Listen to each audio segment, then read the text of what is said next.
begins this year right where it ended last year. Philadelphia, PA, and Citizens Bank Park.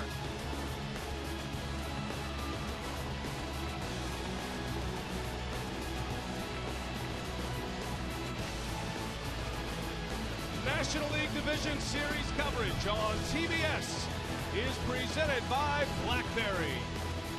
This afternoon, it is Game 1 of this best-of-5 National League Division Series. It's the world champion Philadelphia Phillies trying to defend their crown against the wild card champs, the Colorado Rockies. And hi, everybody, and welcome from a raucous Philadelphia. Brian Anderson along with Joe Simpson. Great to have you with us. This is a matchup of the last two National League pennant winners. And, Joe, the Phillies get the billing, deservedly so. They are the world champs. This is the third year in a row they've been to the postseason. But they're trying to do something that is very rare in baseball, especially in the National League, and that's repeat as World Series champions. Great opportunity coming off a 93-win season again and a chance to be the world champions again. And in the National League, no team has repeated as national champions since way back in the mid-'70s when the Big Red Machine, the Cincinnati Reds, did it.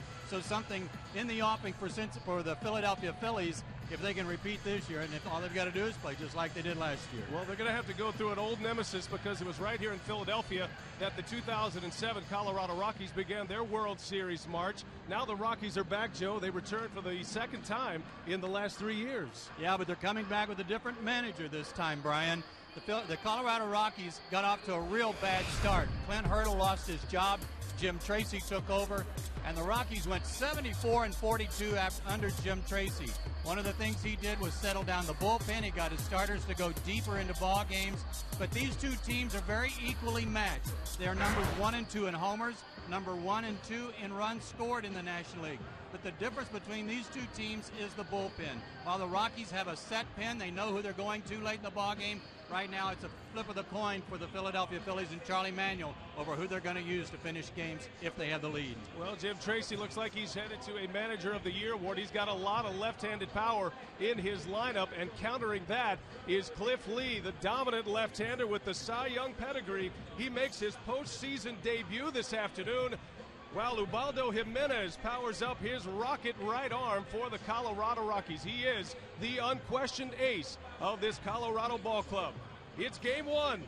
It's time to ring the bell. The postseason starts next on TBS. We weren't born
Dexter Fowler will lead it off in center field, followed by young Carlos Gonzalez in left, veteran Todd Helton's at first base, and then what a year Troy Tulowitzki's had at shortstop. He'll be the cleanup hitter. Garrett Atkins gets the start at third base today against the lefty.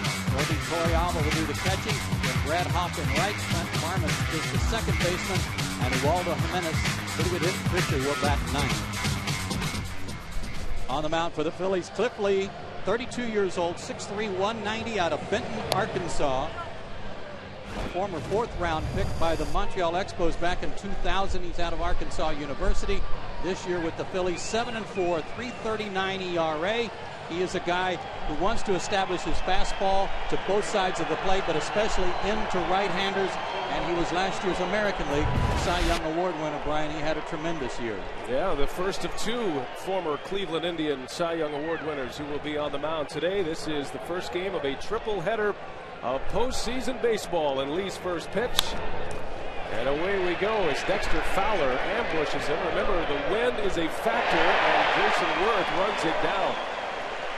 You heard David Aldridge report during the pregame show, outfielders beware today, and base runners need to run everything out for sure. It's 66 degrees, blue skies up above, but look at the winds.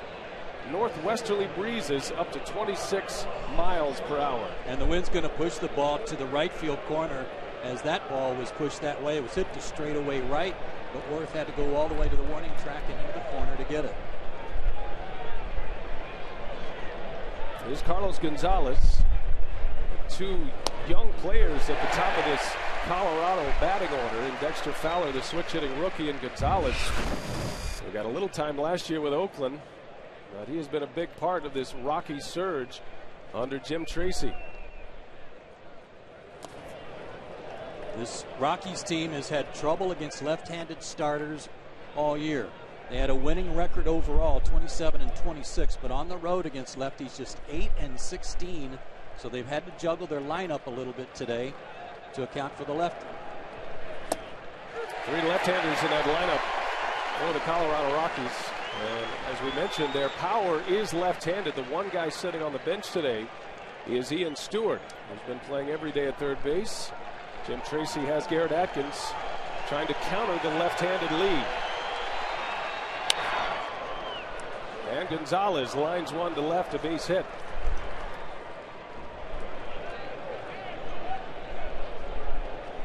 Here's the defense for the Philadelphia Phillies behind Cliff Lee this afternoon. A very good outfield of Ibanez, Victorino, and Worth. You see Shane Victorino already has a gold glove. They all throw well.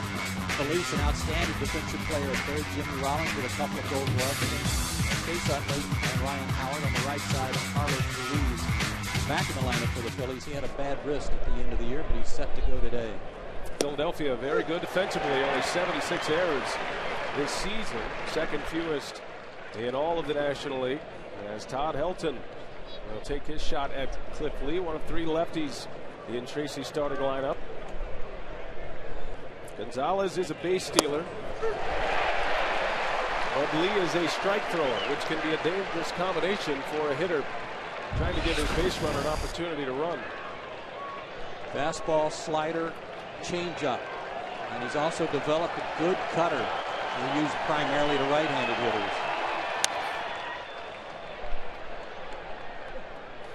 Well, the Rockies won 92 games this year, a franchise record. Under Jim Tracy, 74 wins of those 92. They were 74-42 when Jim Tracy took over this ball club on the 29th of May. Finishing as the wild card champions. They finished 3 games back of the Dodgers. As Lee just missed. He likes to work both sides of the plate. Left-handers, occasionally he'll mix in a curveball. Just off. Jerry Davis, the home plate umpire, very consistent back there with his strike zone. Just a matter of figuring out where it is today. Wow. Cliff almost threw that one up in the jet stream, and darn near floated over the head of Ryan Howard. Even throws to first. Yeah. Can be an adventure today. Well, it was last year during the National League Division Series. The Phillies playing Milwaukee where the wind was a factor. As Helton rolls to Howard, he steps on the bag for one and throws it into left field. Gonzalez safe at second. Helton put out at first base. A tough throw for Jimmy Rollins to handle with Gonzalez crashing in on him. I think Ryan may have thrown it right into the runner, too. He didn't step on first right away. Then he reaches back and throws it across from behind the runner. So there's no way Jimmy can track the ball once it got behind Gonzalez. Just a poor throw by Ryan, where they've got him dead to rights for a double play. Abana's right there backing up the throw. Ryan Howard much improved defensively. Committed 14 errors this year, but a lot of work this offseason to improve his game at first base. And one of the main reasons why the Phillies, one of the best defensive clubs in the National League this year. Troy Tulowitzki steps in with a chance to put the Rockies on top early here in Philadelphia. Troy Tulowitzki in these spots, as great a year as he's had. Talking to Don Baylor, one of the things they've tried to do is to get him to calm down a little bit in RBI spots. Get a good pitch to hit, because sometimes he's overly aggressive.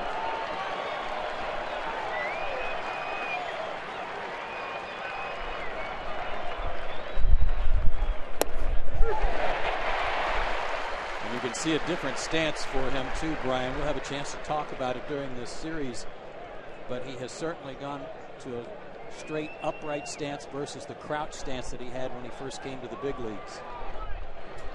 Standing up tall and hitting a lot of home runs. 32 home runs this season. Right off the end of the bat, Tulowitzki runs well, no chance, and a play for Utley. A snap throw to third, and Gonzalez just back. Runners at the corners as Tulowitzki will reach on an infield hit. So a couple of chances for Lee to get out of this inning. Instead, the Rockies still at work. Good changeup too that went away from Tulowitzki. Just hit it off the end of the bat. Perfect swinging bunt. Long way for Utley to go. No play either place, really. And that inability to get the double play on the throw from Howard suddenly costing Cliff Lee a few extra pitches in the first. Now 2 outs, runners at the corners. And here is Garrett Atkins. He gets the start at third base instead of Ian Stewart. Atkins, the right-handed power bat as part of this combo, and another lob to first base for Lee. Jim Tracy had a decision to make when he put his lineup together today. A lot of left-handed power for the Colorado Rockies. That is their strength. But he goes with Atkins, a guy who's been here before. A big run producer in the past, having a down season this season, but a chance at a big spot here in the first inning. Definitely had an off year, and they lose some defense too. Stewart's been spectacular at third base.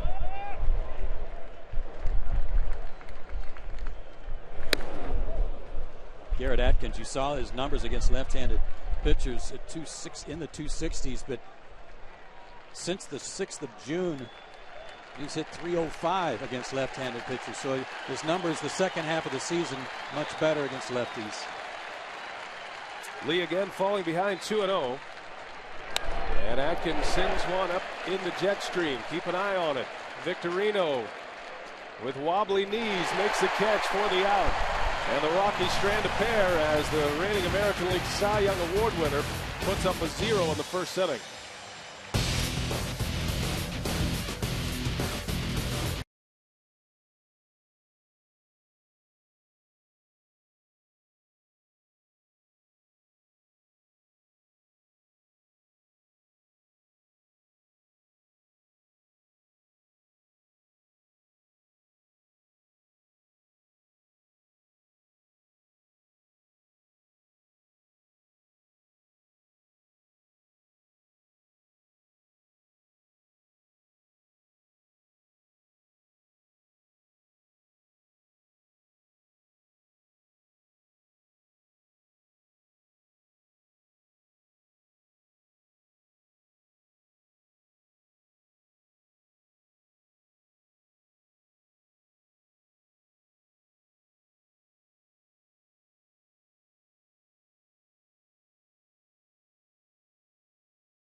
out Charlie Manuel's starting lineup for Game 1 of this National League Division Series. Jimmy Rollins leading it off, and Shane Victorino back second. The Rockies have to try and keep them off base, because then it's Utley and Ryan Howard and Jason Worth, all with huge home run numbers this year. Likewise, Raul Ibanez.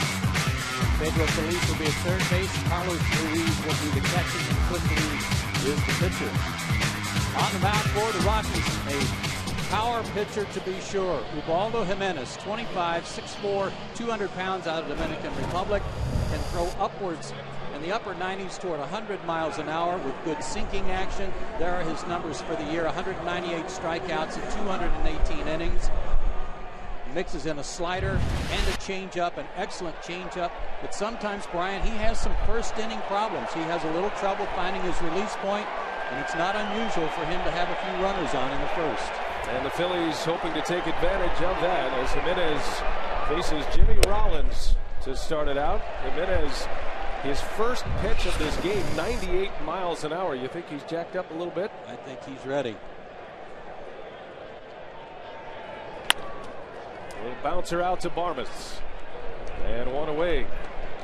Even though Jimenez is a power pitcher, he is still a ground ball pitcher, as a matter of fact, and a very good defensive group for the Colorado Rockies. They committed just 87 errors this year, 5th best in the National League.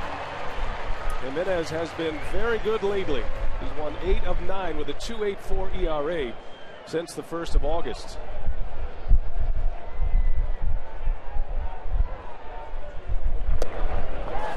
He did not pitch against the Phillies in the regular season, has faced them a couple of times before, including beating them in the 07 Division Series when the Rockies swept the Phillies.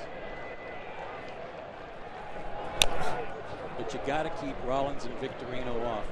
Talking to Jim Tracy before the ballgame, Brian, he was telling us, we know that Howard and Utley, Worth, and Ibanez are going to get theirs. We just hope that it's not a 3-run homer when they hit one. Yeah, the 2 switch hitters at the top of the order for the Phillies, and Rollins and Victorino. And Victorino sends one into the wind up there. Brad Hawk makes the catch. It is going to be one of those kind of days here for outfielders on any fly ball in the air. Here's the defense for the Rockies. Gonzalez, Fowler, and Hawk, all good arms out there. They can all go get them.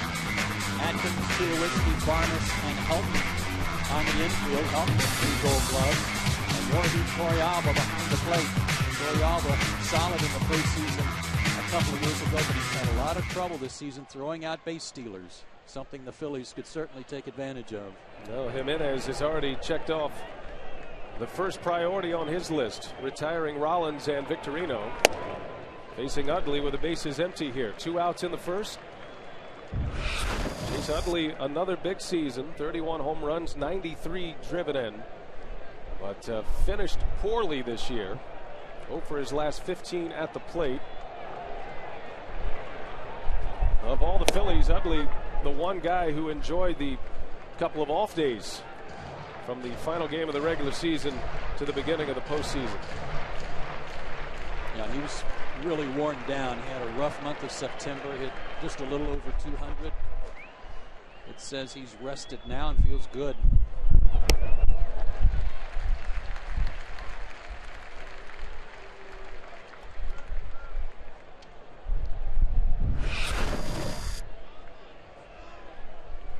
Utley from California, went to UCLA.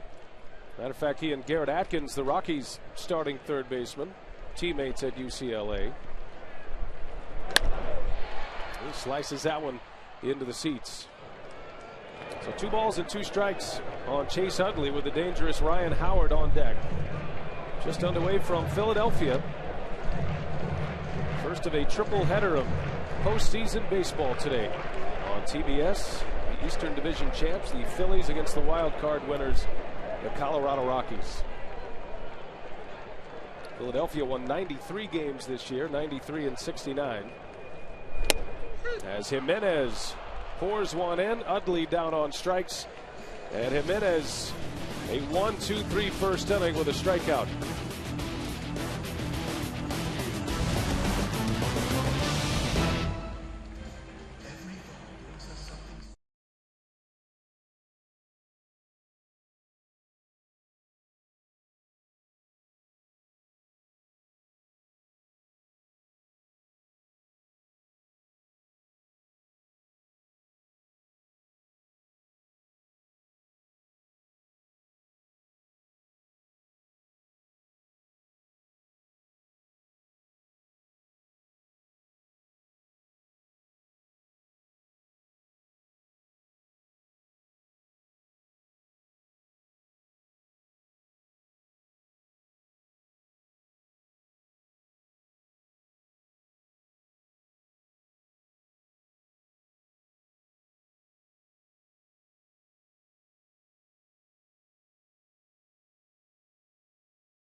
BMW, the ultimate driving machine.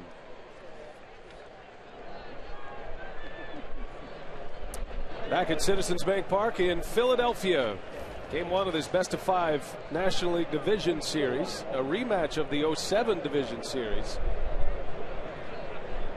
And the last 2 National League pennant winners as Cliff Lee starts Yorby Torrealba with strike 1. And as they did 2 years ago, the Rockies coming into the postseason red hot. Brian, since September 1, they have the best record in the National League, 20-11. Now the Rockies had a big winning streak in the middle of the season this year. They had that 07 streak right around the All-Star break. They won 11 in a row at one point and 17 out of 18 to get them back in the picture as Torrealba sends one down the line. That's a fair ball. Torrealba thinking about second, now on his way. And it's a leadoff double for the Rockies catcher in this second inning. So already, Joe, 3 hits against Cliff Lee. He likes to work inside. That looked like a breaking pitch, though, that stayed out over the plate a little bit for Torrealba, who likes the ball in. So that was 2 guys butting heads there on the way they like to work. Torrealba won that battle. Torrealba has been a hot hitter for the Rockies. Had more RBIs in the final month of the season than he did in the first 5 months of the regular season, and he's earned that starting job every day once again. The leadoff double sets up Brad Hawk. The Phillies don't want to hear anything about the 07 NLDS. As a matter of fact, after they were swept by the Colorado Rockies, they have dominated the Rockies. Since that 07 NLDS, Philadelphia is 9-2 against Colorado, and that includes winning 5 out of 6 here in Philadelphia. I think Phillies won the season series this year as well. And I think Philadelphia kind of put some of that to rest last year, the way they played in the postseason after getting swept in 07. They certainly took care of business last year. 3rd straight year they've won the division in the National League East. Now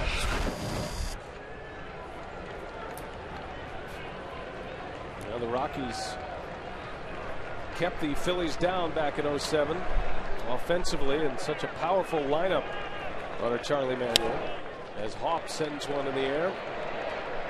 Victorino makes the call, and he's got it for out number 1.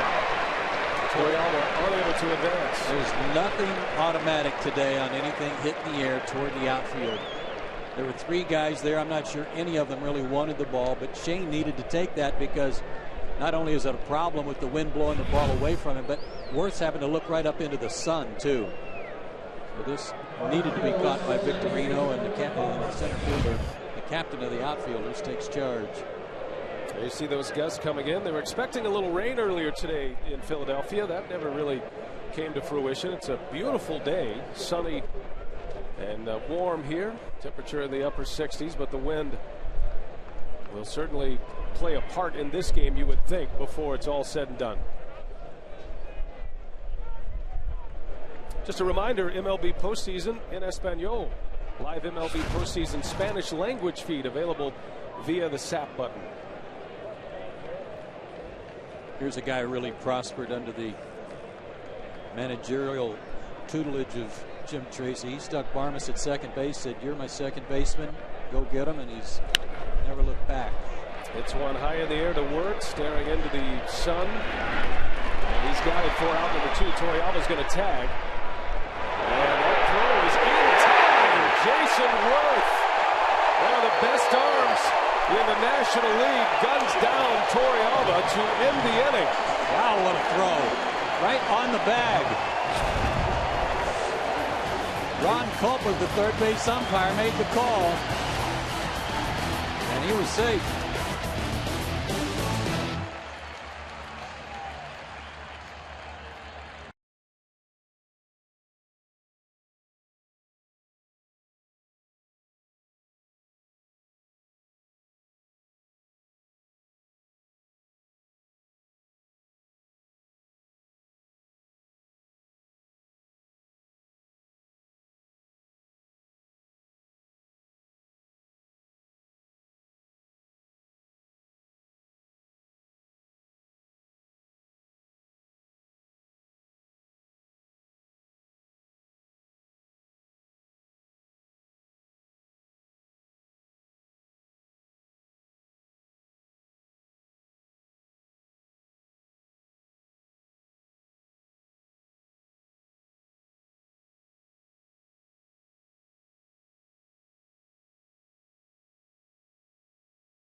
Gets the benefit of a friendly call at third base. Ends up being a double play to end the second inning. And a leadoff double by Yorvi Torrealba. The Rockies cannot cash in. Now Jimenez faces the big bopper for the Phillies, Ryan Howard. Jimenez right through the order in the first, 1-2-3 with a strikeout. This is exactly where the Rockies want to have Ryan Howard, leading off innings and batting with no runners on base. Another big year from Howard. 45 home runs this year. That was third most in the National League. Albert Pujols led the league in homers this season. Howard 141 runs batted in, tied with Prince Fielder of Milwaukee for the RBI crown this season. Take another look at that play. You got to give some props to Jason Worth for this great throw on target. But look at the tag applied into the chest of Torrealba after his foot already got there. Great reaction by Jason, but I'm not even sure he thought he had a play there. Jimenez strikes out Ryan Howard for the first out of the second inning. Talked to Ryan Howard before the game, and I asked him about Jimenez, and he said he thinks the difference between Ubaldo now versus when he saw him in 07 for the first time is that he's using all his pitches. And there was a backdoor pitch that may not have caught the plate, but it's one that he'll utilize to lefties. He said he used to be just a power guy. Now he's got an excellent changeup and the slider that you just saw. Now Jason Worth with one away. Jimenez proved he could be a big game pitcher back in 07. He was just 23 years old at the time. He pitched the clinching game against Philadelphia at Coors Field. He took a no decision in that game, but went 6 1/3, gave up just one run. Worth rips one to left. Gonzalez cuts it off and will hold him to a single. Very well hit ball for Jason Worth, so he comes up with an outfield assist and a base hit in the same inning. He likes the ball out away from him. He's a good fastball hitter. In fact, this whole lineup for the Phillies loaded with good fastball hitters. Well, that was not a fastball. That looked like a slider that had a lot of the plate, and he hung it. Raul Ibanez, a fan favorite in Philadelphia this season, replacing Pat Burrell.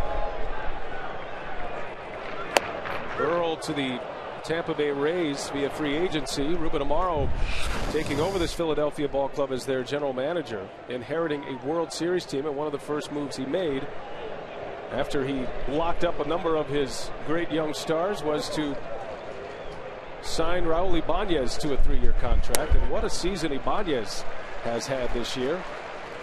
He must feel like he's playing at a wiffle ball stadium after spending the last few seasons at Safeco in Seattle.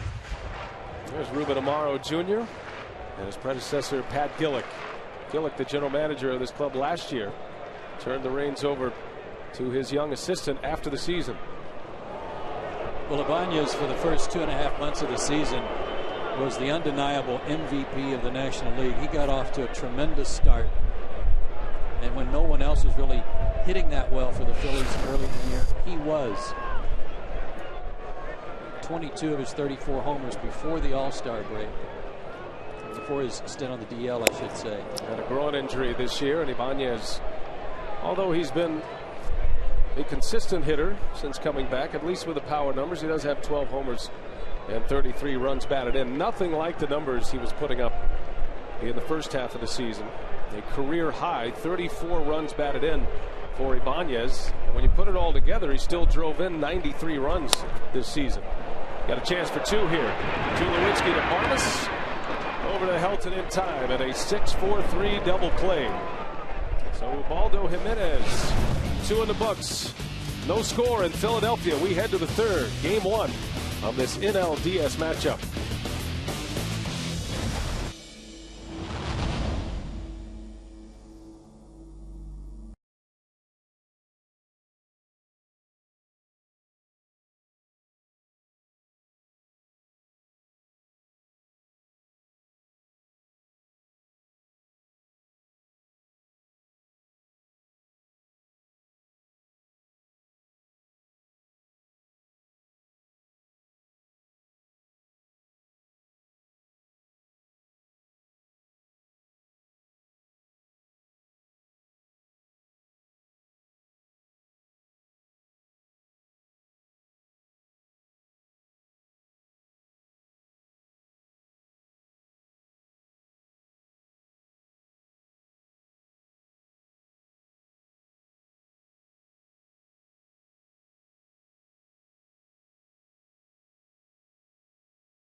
The Rockies and the Phillies kick off the postseason in 2009.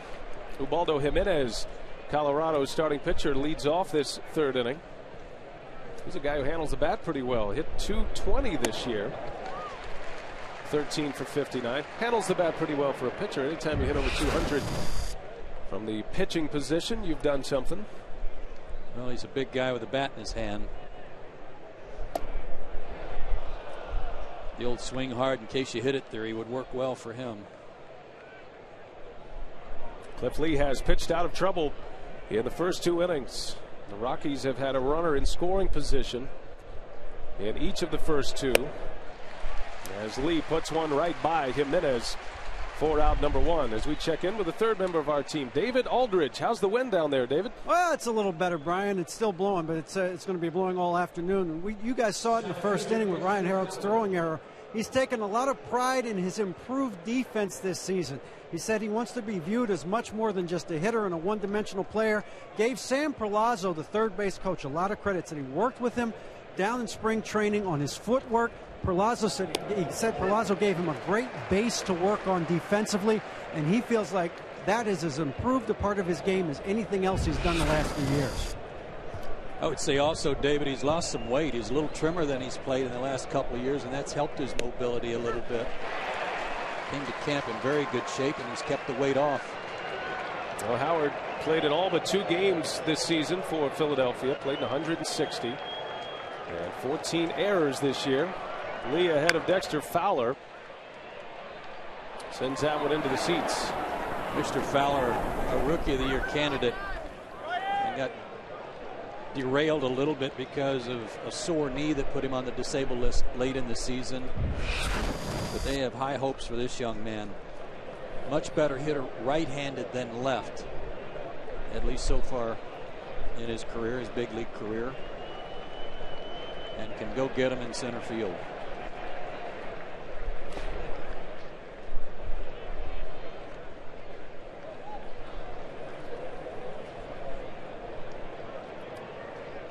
Fowler making the jump straight from Double-A to the big leagues. Certainly a guy the Phillies want to keep off the base paths. 27 steals this year. That one is yanked foul. That remains at a ball and 2 strikes. A little talk about what Jim Tracy would do at the top of his order. Fowler is a switch hitter as he matches up with the left-handed Lee. Tomorrow the Phillies will send up Cole Hamels. So it gets into that power supply a little bit of Jim Tracy. But he likes the speed at the top, even though he has 2 very young players at the top of his order in Fowler and Gonzalez. He compares them to Rollins and Victorino, just without the experience. Yeah, he says they do the same thing for us that Rollins and Victorino provide the Phillies. And if they get on base, he's going to turn them loose. Fowler hit .266 this year.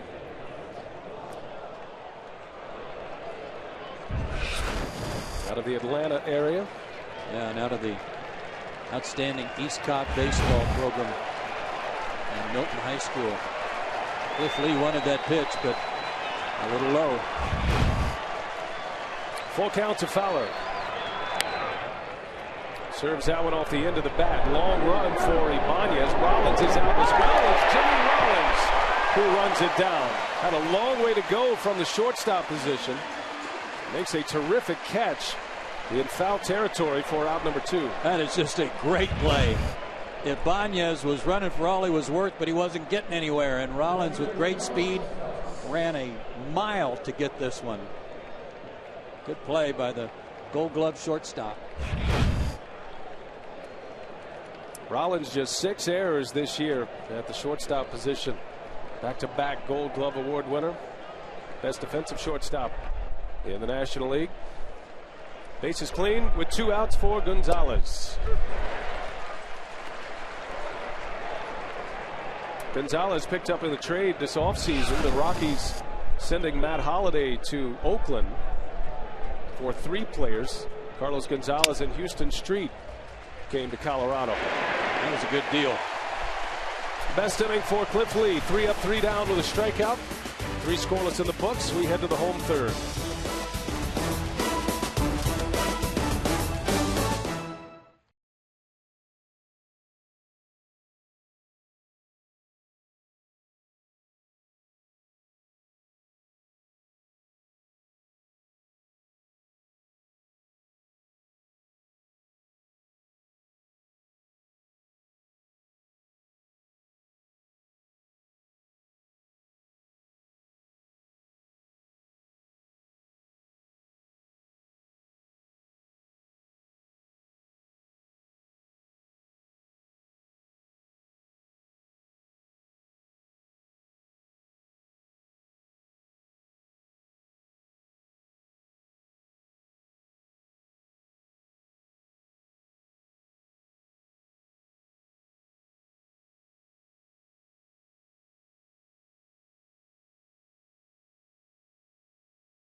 this year?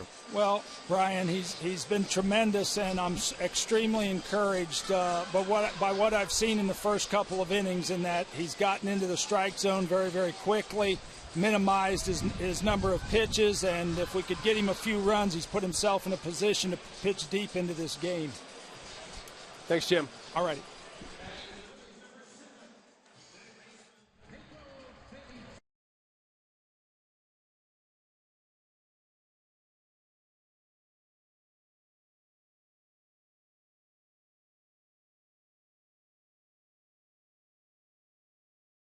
And the bottom of the order coming up against Ubaldo Jimenez.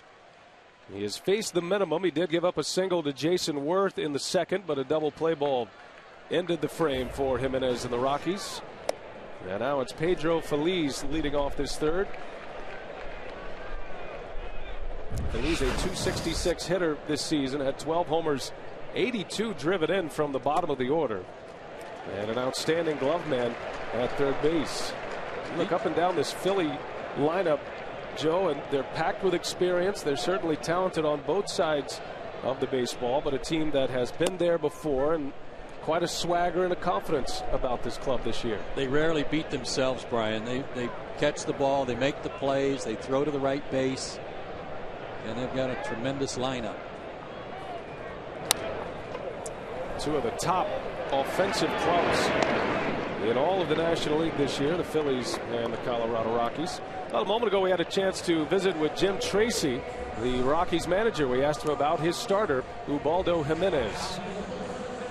Well, Brian, he's been tremendous, and I'm extremely encouraged by what I've seen in the first couple of innings, in that he's gotten into the strike zone very, very quickly, minimized his number of pitches, and if we could get him a few runs, he's put himself in a position to pitch deep into this game.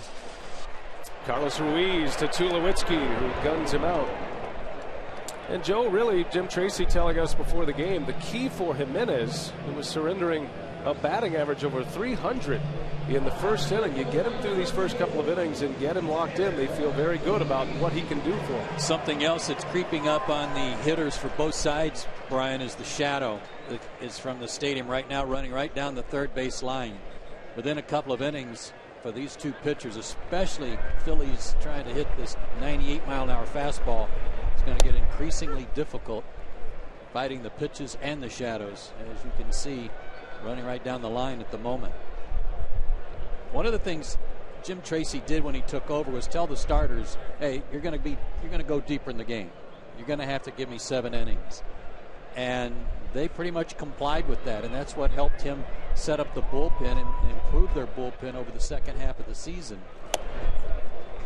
And where it really meets the road is when you get into the third time through the order, the 5th or 6th inning, and you have runners on base. You have a chance to get out of the inning, get out of your own mess. Jim Tracy made it clear to his starting pitchers as Cliff Lee comes up with a base hit. So the Phillies pitcher, spending all of his career in the American League until this season, with a base knock against Jimenez. Fastball too, and he's got 8 hits and 34 at bats now. No sacrifice bunts for the Phillies, but 8 hits on the year. I'm sure the Rockies, who are so concerned about controlling the top 2 in this batting order, never imagined they'd have to control the 9-hole hitter today. But Lee is aboard, and that gives Jimmy Rollins a swing at Ubaldo Jimenez here in this 3rd inning. Jimmy Rollins, a first pitch fastball swinger.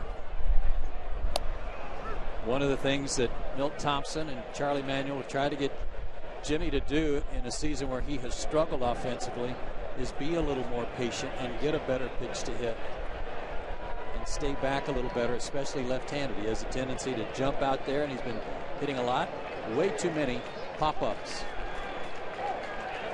Get on top of the pitches a little better. He's kind of a victim of his own success, isn't he? I mean, you look at a Gold Glove shortstop who hits .250, over 20 homers, over 70 RBIs. That's a pretty good year for a guy who plays that kind of defense, but not in Jimmy Rollins standards. It's not. No. Former MVP, put up big numbers offensively, and has fallen off the last couple of years, but especially this year. And his on-base percentage is way down.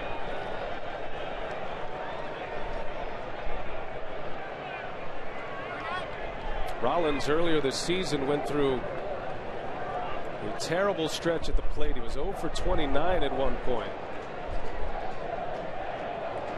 Takes off. Lee, without Jimenez looking, just takes off. A great jump and a stolen base for Cliff Lee. I love it. I love it. He just took off even when Jimenez was still in his stretch. Watch this. He's gone. Jimenez had not broken to the plate. No play anywhere. No need for Tulowitzki to even cover. And this crowd is energized. And Jimenez looked like he had him picked off. Safe is the call from Jerry Meals. And Tulowitzki wants an explanation. The throw was there. Somehow Lee able to get his foot on the bag. I thought they had him. Smart call to go right to the pickoff after he swiped second. Looked like he ran right into the tag there, Brian. Well, obviously Jerry Meals saw the tag on the back leg. The Tulowitzki, you see his glove move right there. Yeah, he got the front leg. He was out. So in Colorado, they're already tallying up the conspiracy theory. Man. 2 go against the Rockies early in this one. A play at third base on a double play that ended the inning. That was back in the second, and now a potential pickoff that would have ended the inning. Now Jimenez still working against Jimmy Rollins.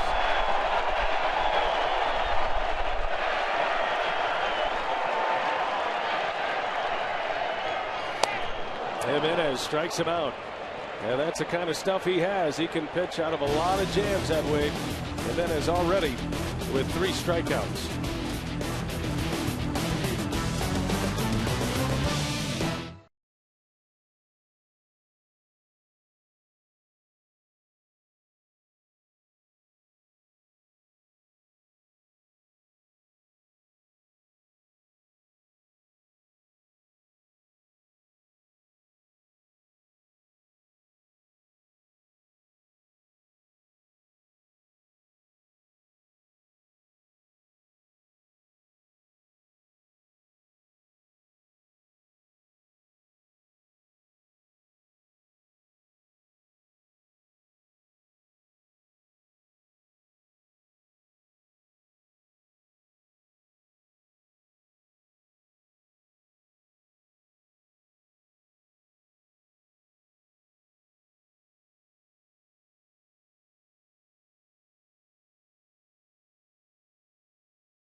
Scoreless game as we head to the 4th at Citizens Bank Park in Philadelphia.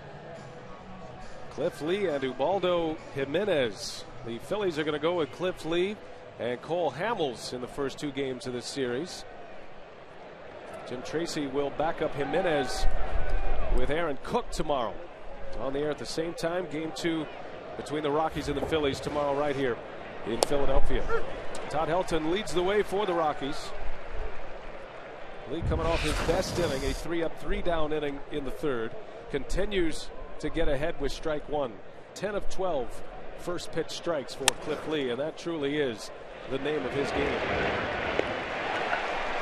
flu bug has been running through the Rockies in the last week and a half, and I know Todd Helton was a little under the weather yesterday, but said he felt a lot better today.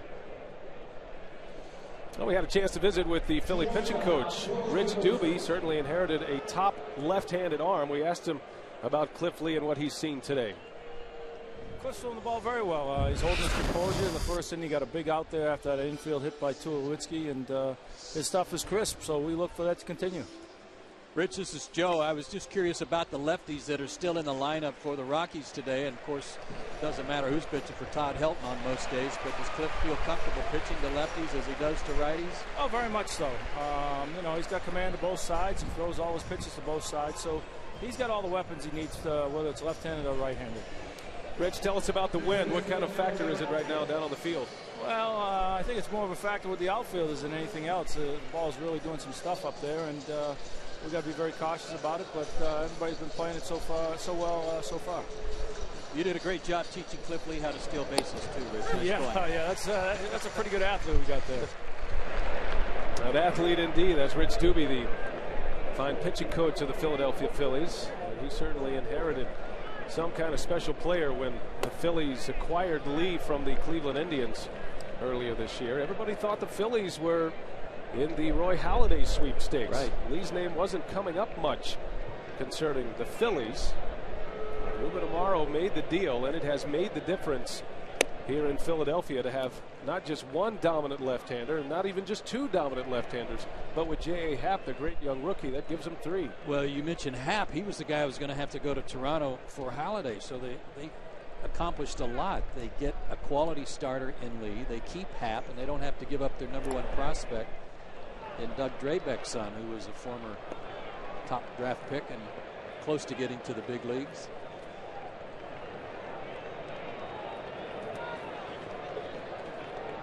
Now Lee combined 14 wins, 13 losses between the two leagues. Ran into a little trouble early, had 2 on in the first inning, but pitched out of it. And has faced the minimum since.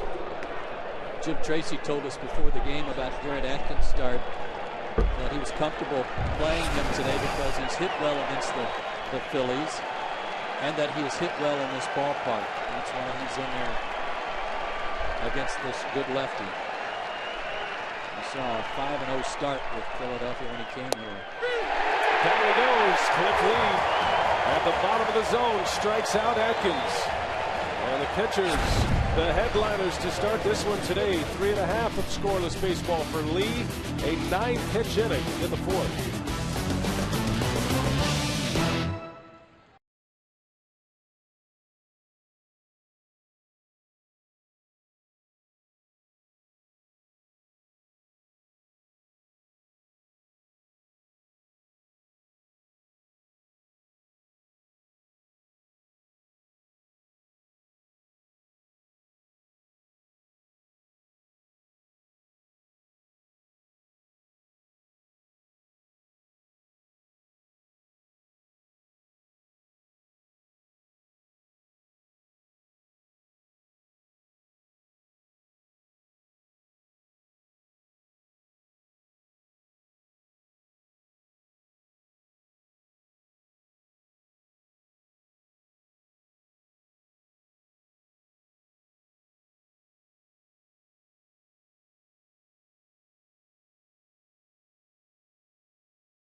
night. Lopez tonight, weeknights at 11:10 Central, starting November 9th, only on TBS. Ubaldo Jimenez back on the bump. He starts his 4th inning of work. No score in Philadelphia. Game 1 of this best-of-5 National League Division Series. And 2 pitchers pitching as advertised here in the early going. It looked like a curveball. He doesn't throw a curve in Colorado, as pitchers have found. And the altitude of Coors Field, it's tough to throw a good curveball, so he's pretty much abandoned it at home, but he will use it on the road occasionally. Lined in the right at Brad Hawk as Victorino is retired. Well, the Phillies have 2 hits against Jimenez. A big strikeout pitcher who boasts a big fastball which plays well in Colorado, but as Ryan Howard was mentioning, his command of all of his pitches now has really elevated him into a bona fide ace, a guy who can take the ball every 5th day and dominate. He can win with his B stuff. He can dominate with his A stuff. And he's got good sinking action. So as you said, he's also a guy who gets a lot of ground ball outs. Nobody can square up the baseball on a consistent basis on him, although Victorino just put a good swing on one. And 2 well-hit balls in this game for the Phillies. Jason Worth lined one to left for a single in the 2nd, and Victorino's line out just a moment ago. How about that? Strikeouts and ground outs. Jimenez posting career numbers in a lot of major categories on the mound this year. A career high for wins this season with 15. At a career low earned run average, 3.47 ERA for the Rockies this year. Career high in innings pitched and strikeouts. And I think it's safe to say he might have just finished the best year by a pitcher in Rockies franchise history. Well, and part of that he can certainly pay to Jim Tracy, getting him to extend himself a little bit. The Rockies starters were 4th in the league in innings pitched. Contrastly, the Phillies have 3 guys that were in the top 6 in most pitches seen per at bat. And Utley's one of them. He was 6th. Chase, though, for the last 2 years has had trouble in the division series, Brian. 2 years ago, he went 2 for 11 against Colorado with 5 strikeouts. They just had him tied up. And last year, he went just 2 for 15 in the division series with 4 strikeouts. And a postseason batting average for Utley of .213. Utley did have a big hit in the NLDS last year against Milwaukee. Drove in a couple of runners with a double right here in Philadelphia.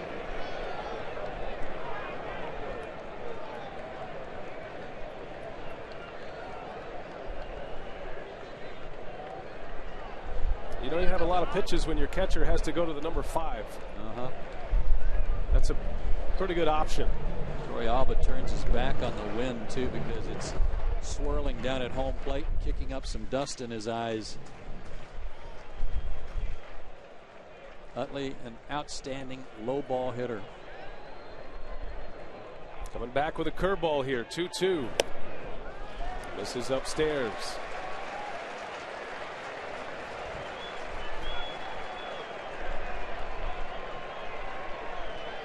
And then his last start against the Dodgers, a good one and a win against LA. But he did walk 4 in 6 innings and also struck out 10. No walks today. Matter of fact, this is his first full count of the afternoon. As Utley takes a called strike 3. Down he goes, and Ubaldo Jimenez now with 4 punch-outs in the first 3 2/3. Well, this goes to what Ryan Howard told me before the ball game, that he's become a pitcher. He's not just a thrower. He's not throwing 97, 98, 99 on every pitch as hard as he possibly can. And you can see there with that 3-2 breaking ball to Utley, he's got confidence in all his pitches. That was terrific there. Plenty of bite on that breaking ball for Jimenez. Now 4 strikeouts, no walks, only 2 hits as he faces Ryan Howard. Oh yeah, he throws 99 miles an hour as well. Yeah, that's the other part of the deal.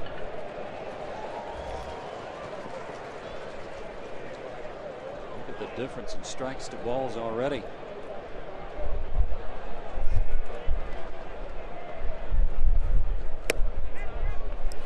interesting that the Rockies do not put the big shift on for Ryan Howard. A lot of teams in the National League will swing the shortstop over to the right side of the infield. They'll put 3 infielders on the pull side, but not Colorado. They play it straight away as Howard goes to the opposite field and delivers with a hit. So the 3rd hit for Philadelphia. They have 1 hit in each of the last 3 innings. That one had too much of the plate. Jimenez got away with that one because it was down, but nowhere near the target that Torrealba had set up. And Howard hit it hard. It was a 2-out hit by Cliff Lee in the 3rd inning. And put a man on, turned the lineup over. Now Jason Worth with 2 away. And Howard at first. Here's the guy, Worth, that on this ball club, for a guy who goes to the plate and sees the most pitches, he was 2nd in the National League. And oddly enough, I think it was the first pitch he saw that he lined the left for a base hit today.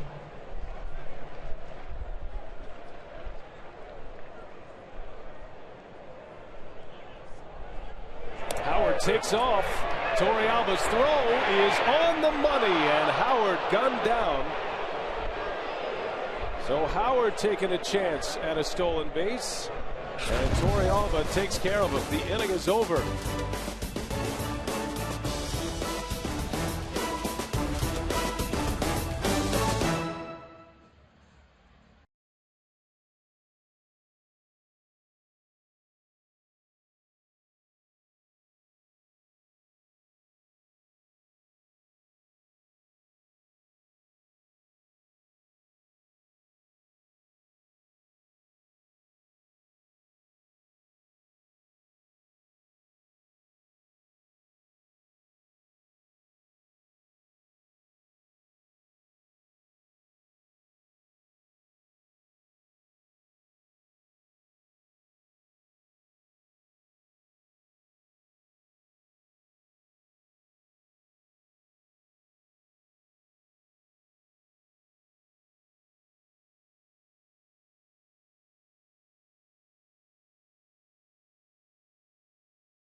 Yorvi Torrealba leads off for the Rockies. Lines one out to Victorino. 1 pitch, 1 out for Cliff Lee.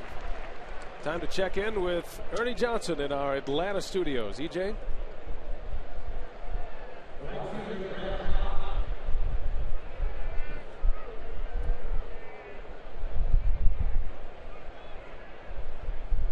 Now 1 gone here in this 5th inning as Brad Hawpe will step in for Colorado.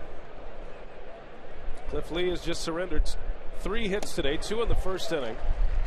Although one of those an infield hit by Troy Tulowitzki. And one of 3 lefties in this lineup that Cliff Lee will deal with today. Hawk flew out to center field his last time up as the wind continues to swirl here in Philadelphia. And the hitter's best friend is a cloud that's passing over right now, so no shadows to deal with. But Cliff Lee doing a great job, as he does when he's really on, Brian, and that's worked both sides of the plate. Cloud is gone, the shadows are back.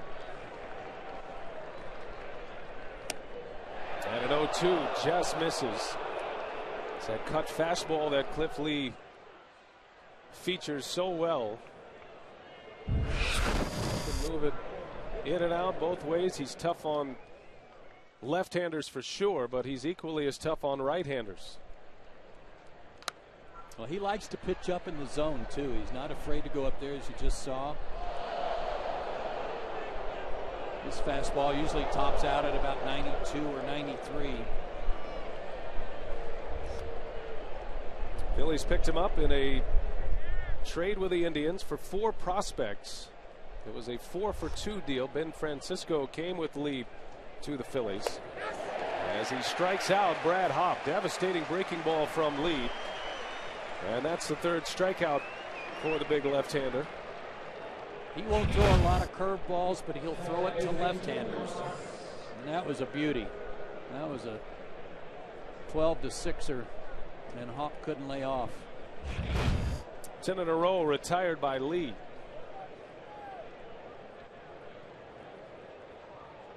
Here's Clint Barmas now.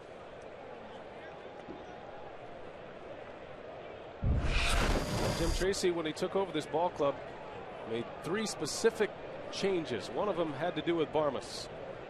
He gave Clint Barmas the everyday job at second base. Ian Stewart began to play a lot more at third base, and then, as he mentioned, the more defined roles in the bullpen, kind of overhauling that Rockies bullpen, which is still anchored by Houston Street. You have your closers set, but everybody else turned over roles once Tracy took over. And bottom line is, when the phone rang down in the bullpen, these guys knew pretty much the role they were going to be in, and that's important for Jim Tracy, he felt. That helped a lot, and there was a lot written about that. But I asked him today, what did you do for your offense? What did you do for your lineup? What did you tell them that allowed them to step up? And he said, I just told them not to be afraid to fail.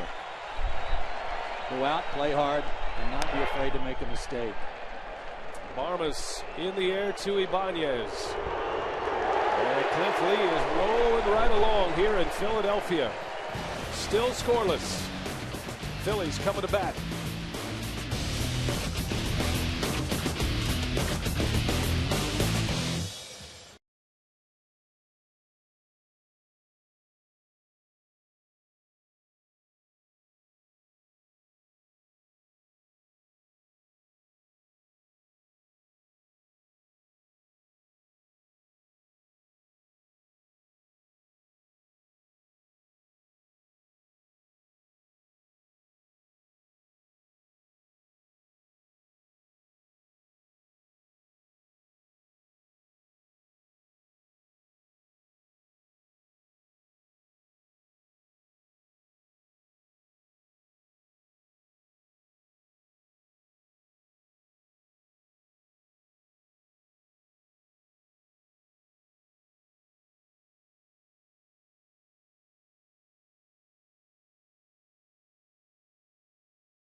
Descriptions of this game may not be disseminated without express written consent. Well, the Phillies making a run at back-to-back World Series titles, which is a rare thing to do in baseball, especially in the National League. It's been a decade almost since the last team to win back-to-back World Series championships. The Yankees did it 3 times consecutively back in the late 90s and up to 2000. But the first step is over for Philadelphia. They went through the 162-game schedule and a 6-game division win this year in the East, outlasting the Florida Marlins and the Atlanta Braves in a 93-win season for Philadelphia. Both pitchers performing well. Jimenez with 4 innings, just 3 hits allowed. Meanwhile, Cliff Lee with 5 innings with no runs, and Lee has retired 11 straight. And no walks for him either. 3-1 to Jason Worth.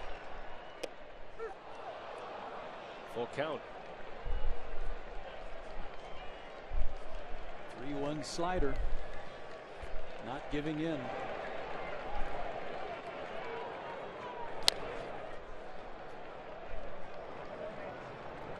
Now Jason Worth, 36 homers this year, 7th in the National League. The Phillies, big sluggers up and down their lineup. Ryan Howard, Jason Worth, Raul Ibanez, all in the top 10 in home runs this year.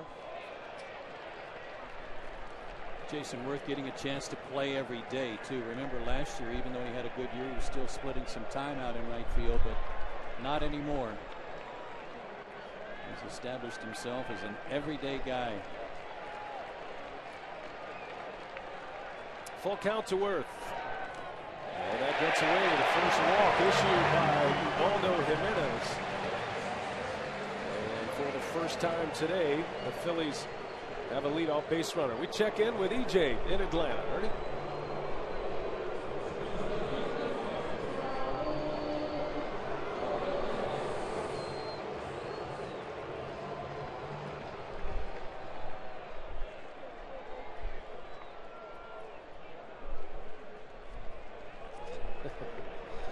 No question, that is going to be appointment television for sure. And as Cliff Lee makes this start today in Game 1 for the Phillies, it's CC Sabathia for the New York Yankees. The last 2 American League Cy Young Award winners.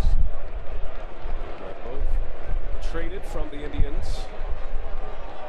How about the Twins? What a game last night. Minnesota winning an extra innings. They defeat the Tigers. They come all the way back. They were 7 down with a month to play. And end up winning the American League Central. This was an awesome game last night. As good as you ever want to see.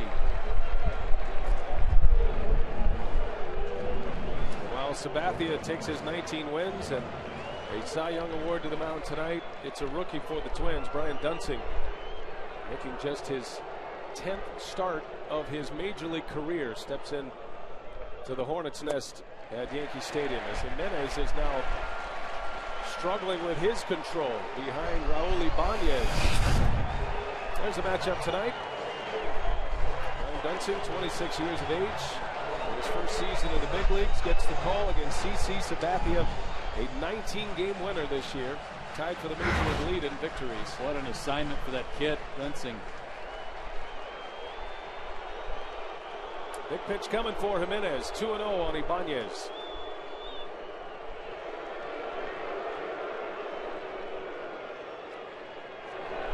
Ibanez likes the ball middle up and away from him. If you drop something down and in, he will pull it, but he likes the ball up and out over the plate.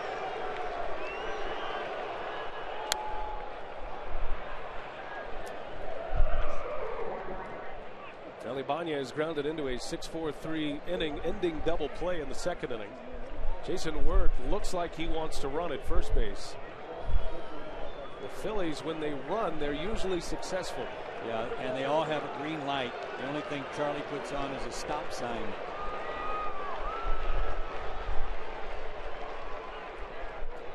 81% success rate in stolen bases. That was #1 in the major leagues, and they've been #1 for 3 straight years. The last 3, an 84.5% rate. Charlie Manuel turns his running game over to his first base coach, Davey Lopes. A great base stealer in his time as a player, as Jimenez falls behind 3-1 on Ibanez. There's Davey Lopes. Yeah, he's been a major part of their base stealing success, and of course you got to have guys who can run before you can steal bases, and they certainly have a wealth of speed on their team. We'll see if Wirth is on the move here. 3 balls and a strike on Ibanez. And a bouncer gets by Helton. That is going to get down in the corner. Wirth has great speed. Up with it, Hawk. Wirth on his way to the plate. He will score. And the Phillies have the lead. A double and an RBI from Raul Ibanez.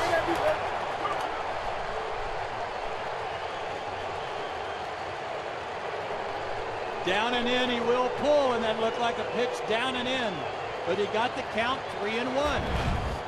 He's another guy that likes to see a lot of pitches. That ball was up right in the middle of the plate, and Helton, a 3-time Gold Glover, even holding the runner on, can't react in time to knock that down. That's how hard it was hit.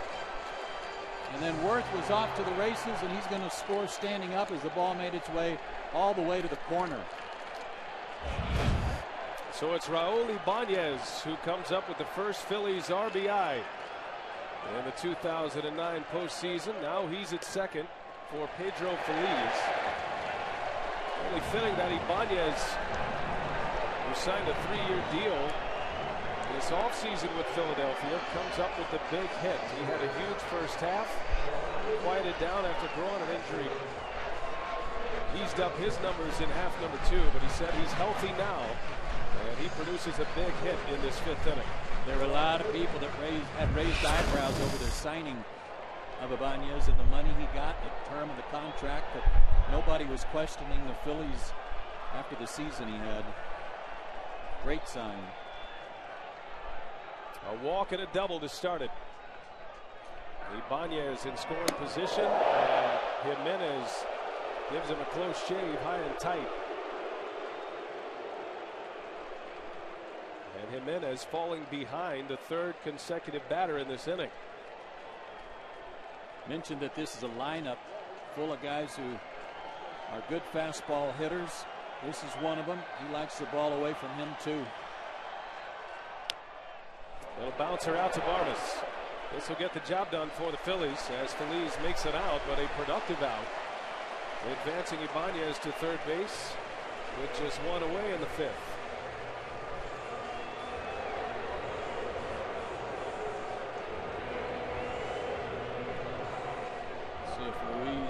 Pitch to him or set up a potential double play.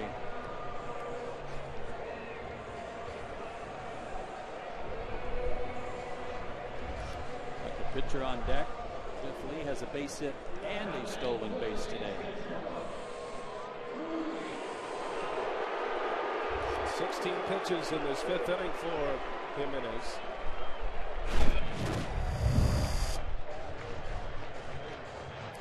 Jimenez second only to Justin Verlander in pitches per start this year. So here is the Phillies catcher, Carlos Ruiz. And a runner at 3rd and 1 away. The Rockies bring their infield in. Ruiz, a guy who doesn't strike out much. He doesn't walk much either. And a good fastball hitter.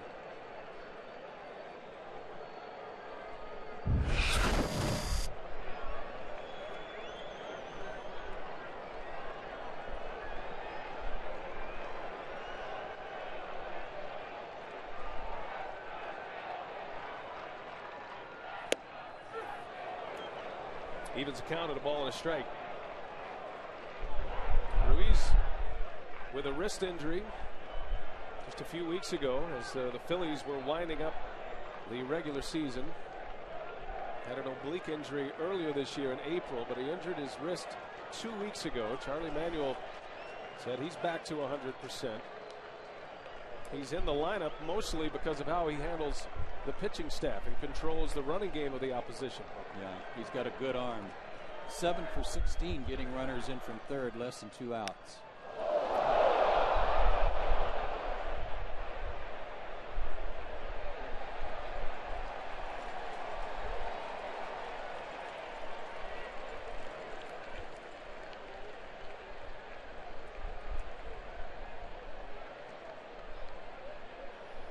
Looks like everybody in the crowd's all right as that bat sailed about 15 rows up. Used to be you'd go into the crowd and you'd give away one of your pitcher's bats to get your gamer back. Not anymore. Philly fan with a bat in his hands. I'm just going to say, in Philadelphia, you let them keep it. No negotiating. They can have it. Go get a new one. So Ruiz with a new piece of lumber. Ball and 2 strikes.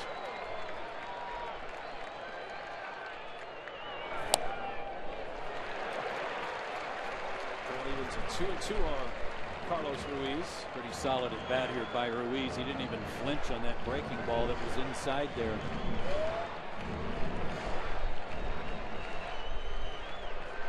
Years of age in Panama.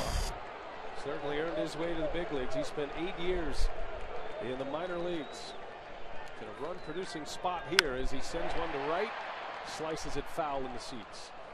Just a little late on that 99-mile-an-hour heater, but he did get the barrel on it. Jimenez got away from his fastball a little bit this inning because he was up with it. He couldn't get it over the plate. It's a big out for Jimenez. Got the pitcher coming up next. Nice stop. And Ruiz has worked it full, 3-2. He should get a good pitch to handle here. That was the changeup, and Torrealba did a nice job of blocking that 56-footer.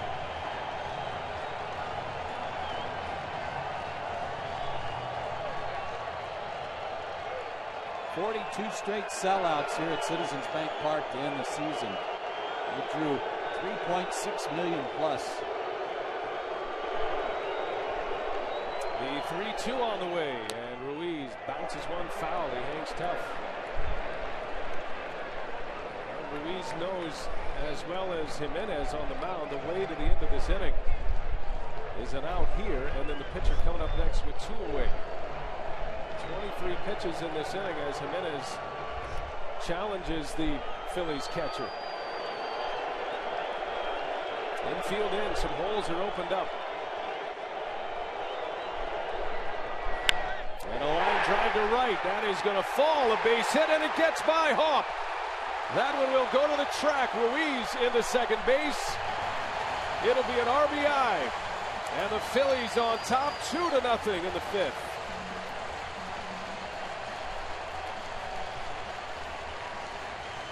What a great at bat by Carlos Ruiz.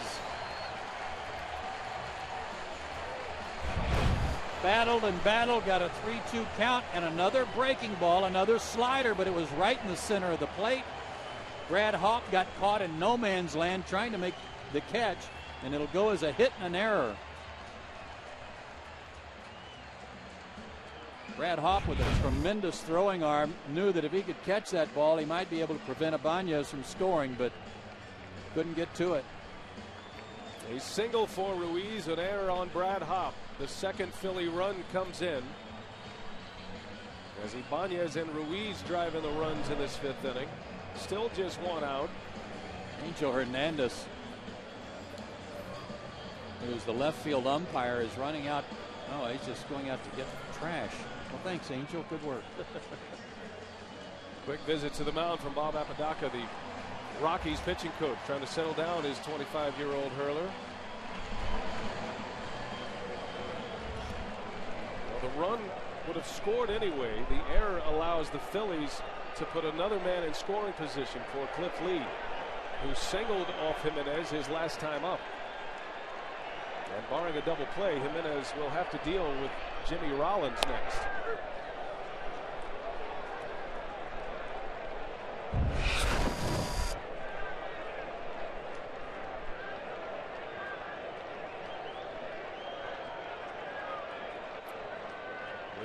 base hit and a stolen base in the third inning for Philadelphia. The Phillies hit so many homers, Brian, that it kind of covered up the fact that the team did not really hit well with runners in scoring position. There's Joe Beimel loosening up for the Rockies in their pen. But as a team, the Phillies were just .219 for the year, and that was 14th in the National League.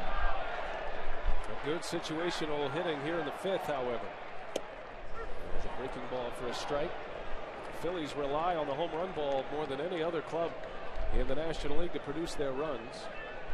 If you think about the at-bat by Ibanez, working deep in a count before doubling to right, and then Ruiz being down early, working the count full, and then he singles to right to drive in the run.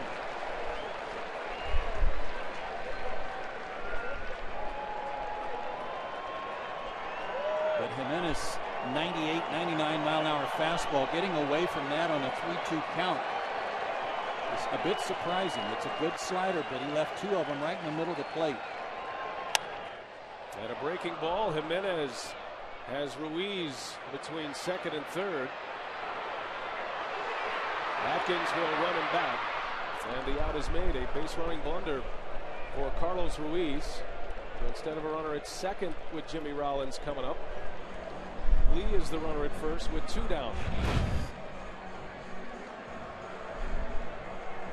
Yeah, no place for him to go on that comebacker, and the Rockies execute the fundamentals very well here on the rundown play, even preventing Lee from advancing. But a big hit for the Phillies catcher. So two outs, and here is Jimmy Rollins. Rollins has put the glasses on. There's a lot of dust floating around this wind as Jimmy Rollins jumps on the first pitch and a base hit to right. The third hit of the inning for the Phillies, and the 30th pitch of the inning for Ubaldo Jimenez, getting into that danger territory for a manager. Well, and that mistake too by Ruiz cost him a run. Well, today's power performance is brought to you by the new movie Astro Boy, in theaters October 23rd. We're looking at the home run leaders, the top two home run hitting teams in the National League, in the Phillies and the Colorado Rockies. The Phillies back over 200 home runs once again this year. Just astonishing numbers with 224 team home runs this season. And look at the difference between them and the Rockies, number 1 and 2. 34 home run difference. 2 on with 2 out. Here's Victorino.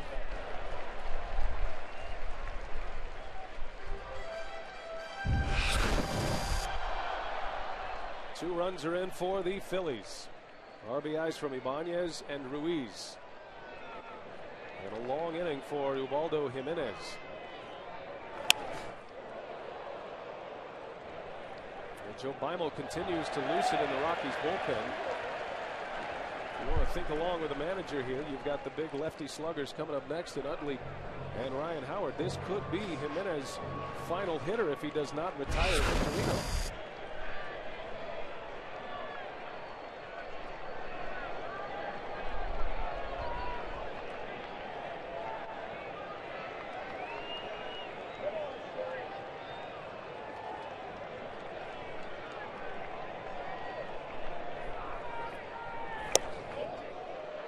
If he went, able to check his swing, says Ron Kolpa.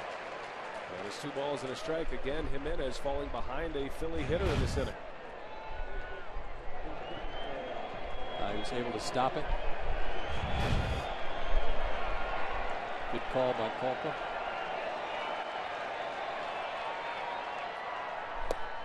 Three balls and a strike. The Phillies trying to deliver the knockout punch to the Colorado A's right here and now in the 5th inning. And that was 98. He just couldn't find the mark. He's been throwing a lot of 3-1 sliders. Victorino into left. Gonzalez settles under it, and the side is retired, but the Phillies do some damage. 2 runs on 3 hits. Ibanez with an RBI double. Carlos Ruiz with an RBI single.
Fifth inning, a 35-pitch inning for Jimenez.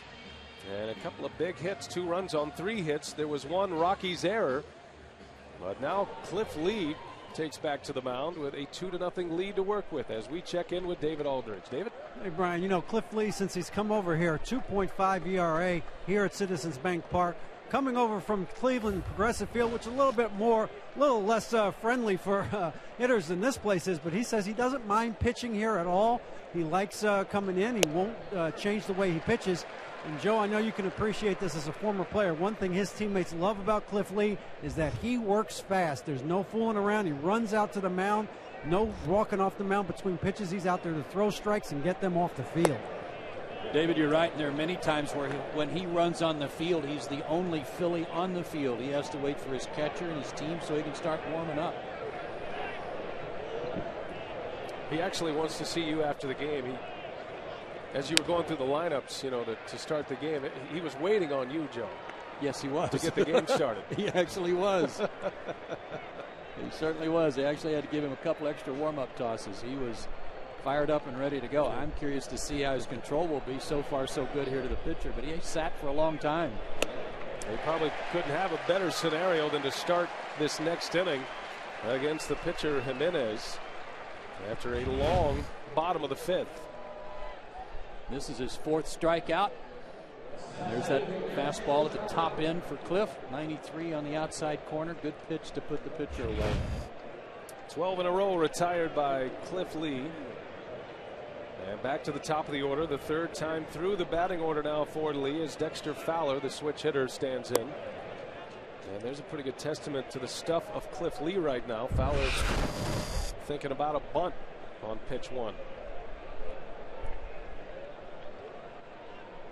Just one of Dexter's many weapons, though.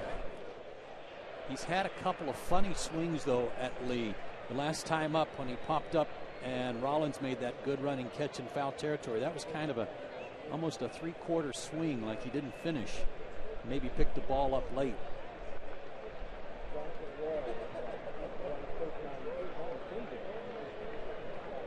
Fowler drops one down foul.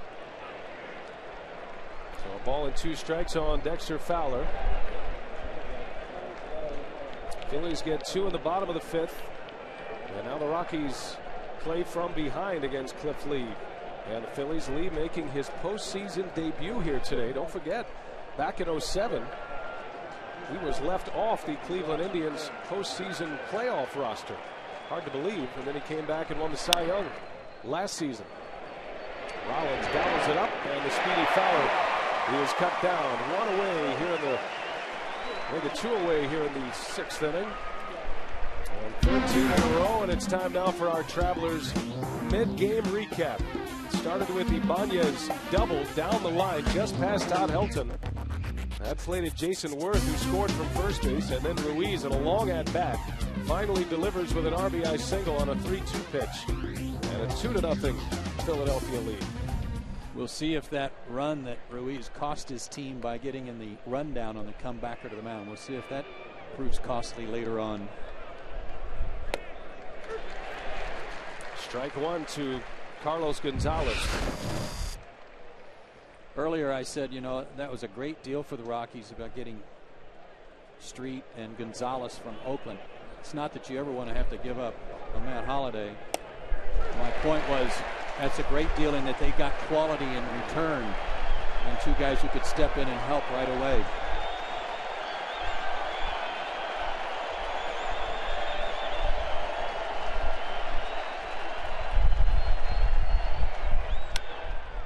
In the air to left, playable for Ibanez. And it's going to be 14 in a row, and the Arkansas Razorback is razor sharp here in his postseason debut in Philadelphia.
Boathouse Row here in Philadelphia, a landmark in this great city, and they are certainly getting used to postseason baseball here in Philadelphia, back for the 3rd straight year as division champs in the National League East. They won 3 straight division titles back in the 70s under Danny Ozark. That was 76 through 78. But this brand of Philadelphia Phillies baseball not only has them back in the postseason, but now trying to repeat as World Series champions. They did it a little differently this season, Brian. They didn't have to chase down the Mets late in the season to win the division.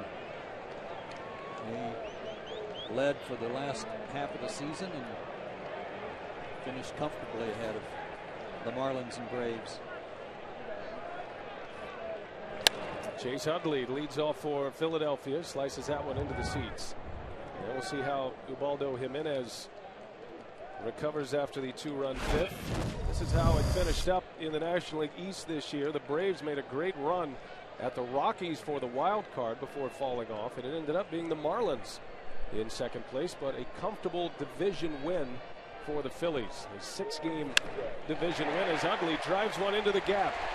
Hawk cuts it off, and Chase Utley has a postseason hit after 2 Ks and a leadoff runner for the Phillies once again.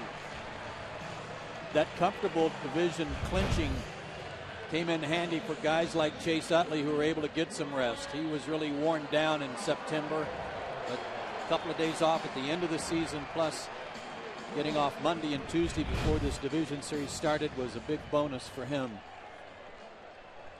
Oh, and it allowed Charlie Manuel to set his postseason rotation, and by setting his postseason rotation, he kept it the same. He kept Cliff Lee in front of Cole Hamels.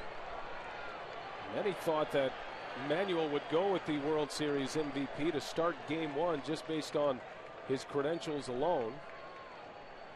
But instead, Manuel went with Lee primarily because he wanted Hamels pitching on his regular rest, and he didn't want Cliff Lee to go an extra day. He's pitching on day 6 now. Yeah, Hamels said, I've never even pitched on short rest. I'm not sure what you're supposed to do or how you're supposed to prepare. Chase Utley at first base, another guy who will run. He's 23 for 23. He takes off. The pitch inside. The throw is late. Has not been caught stealing all season. And the running Phillies, who pack so much power in their lineup, also do that very well. And Utley immediately in scoring position for Howard. Torrealba was able to catch Ryan Howard earlier today, but it's a different story with these burners they have.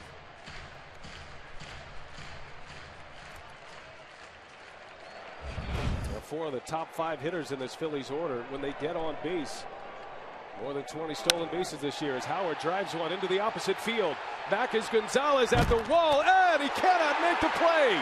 It pops out of his glove. Here comes Utley around third, and he will score. 3-0 Philadelphia.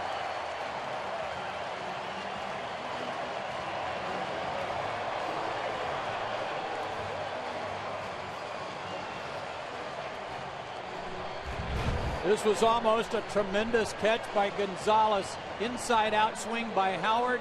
Looked for a second like it might go out of here. Gonzalez might have actually overrun the ball a little bit. He had to reach back behind him before crashing into the wall, and then had to gather himself. By that time, Utley scores easily. Well, we've been talking about the wind all day, and the wind certainly knocked that ball down. Gonzalez, a center fielder by trade, playing left field in this particular order for Jim Tracy, has only played a couple of innings of left field in this ballpark in his entire career. A 3-0 Philly lead as Jason Worth takes a rip at Jimenez. We said earlier that every fly ball was going to be an adventure today. Seen outfielders get under the ball and spread their feet out, like just in case they've got to move laterally real late because of the way the ball is moving.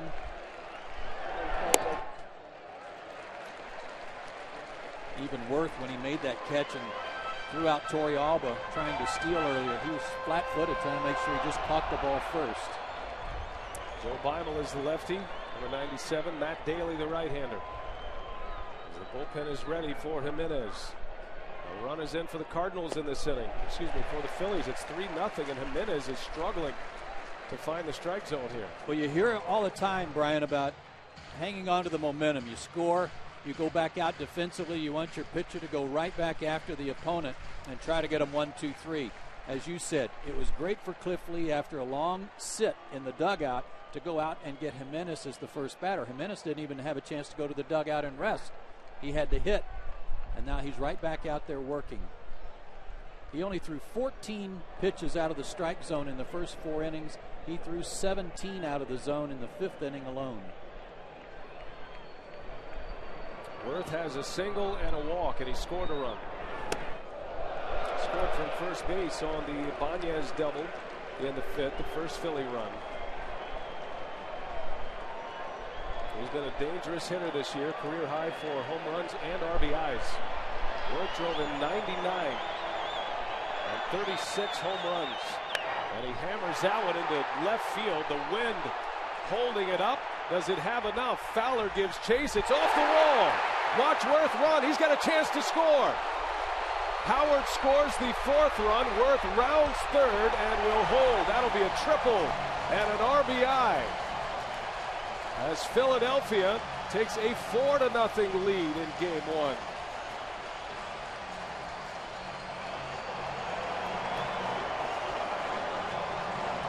Brian, you and I had a great vantage point on this fly ball. This was going to be a home run, but the wind pushed it to the right, to a deeper part, just out of Dexter Fowler's reach.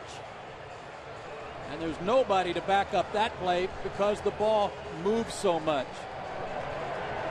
And that expression tells it all. Jimenez out of the game. A pitching change in Philadelphia. The world champion Phillies have chased the Rockies' ace. And here comes Joe Bible. We'll take a timeout and set him up when we come back.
As World Series champions was the Big Red Machine, 75 and 76. Sparky Anderson's Reds defeated the Red Sox in an epic Game 7 series in 75, and then in 76, since he swept the Yankees in 4 games. Pete Rose was the World Series MVP in 75. It was Johnny Bench in 1976.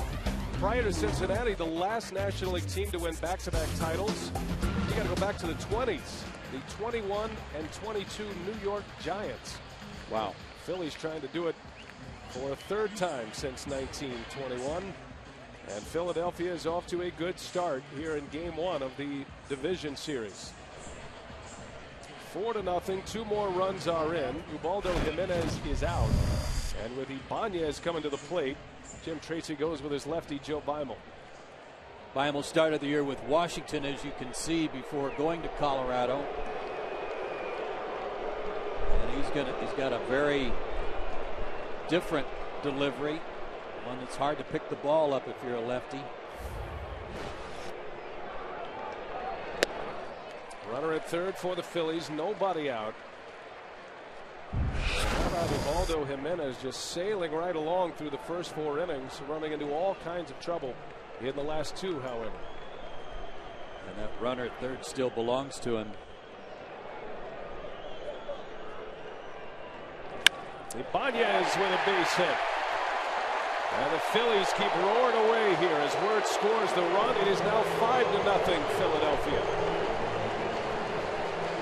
Ibanez has 2 runs driven in. Brian, this Phillies offense can be very shark-like. You give them any opportunity, and boy, do they start stepping up. 2nd hit of the day for Ibanez, 2 RBIs, and Beimel is done. Much to the delight of Cole Hamels, tomorrow's starter. Tracy back to his bullpen. Beimel in there to face the one lefty. And now Tracy goes back to the pen for Matt Daly with some right-handers coming up. Nobody out. 3 runs are in. We'll take a timeout. Stay with us.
Yes.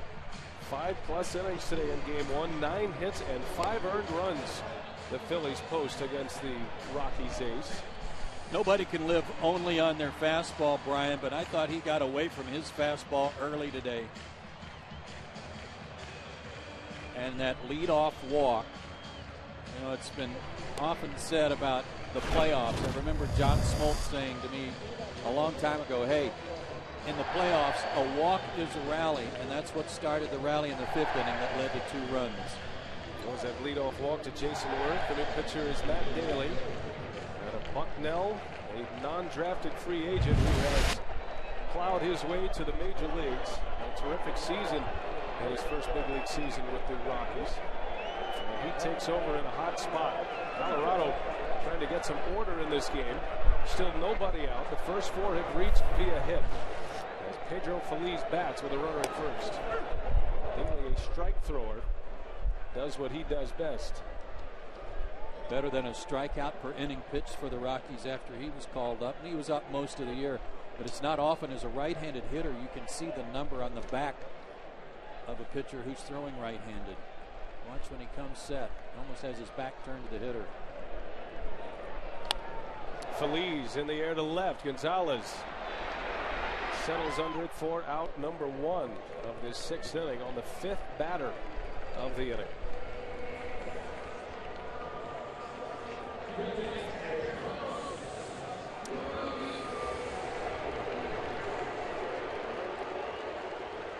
Fans here in Philadelphia call him Chooch. Carlos Ruiz, he had a big hit in the 5th inning. Worked the count full on Jimenez. Had the pitcher coming up next. There was a way out of that inning for Ubaldo Jimenez with just 1 run scoring. And a key hit on a 3-2 pitch by Carlos Ruiz extended the inning. Gave him a 2-run 5th inning. And turned the lineup over, more importantly, which brought guys like Utley and Howard to the plate in the 6th. Yeah, that was one of his mistake pitches that inning, a 3-2 hanging slider.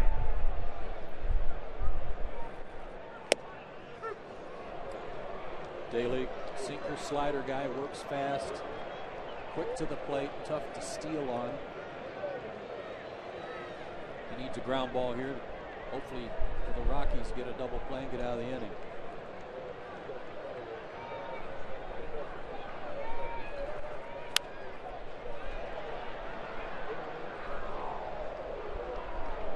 Daly appeared in 57 games this year for the Rockies. Started the year in AAA Colorado Springs. And he was one of the bullpen additions that Jim Tracy made and stuck with. And he took over as the skipper of this ball club on the 29th of May.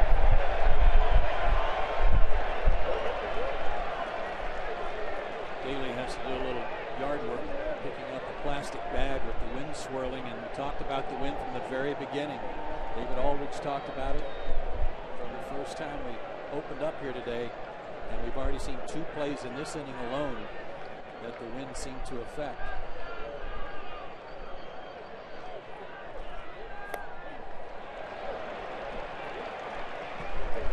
Now the ball Jason Worth hit into deep left center field looked like on a normal day would have been a left field home run, but yes, the wind pushed it, had to be 50 yards, and it ended up being a ball that Dexter Fowler was under.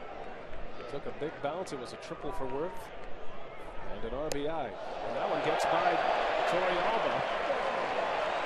Ibanez to second base with 1 out.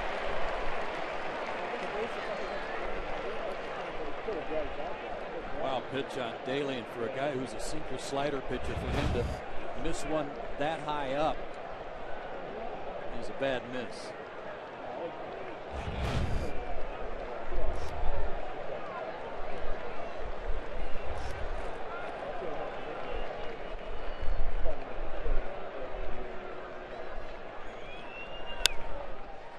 And Ruiz, a good opposite field hitter, spoils one foul. Single and an RBI in the 5th inning. Ruiz is 1 for 2 today. Bounced out to short in the 3rd. 2 balls, 2 strikes on Ruiz. Oh, just missed. Matt Daly's been a guy that has had to convince experts throughout his career why he should keep pitching this way. Very unorthodox delivery, which is why he's so tough to hit.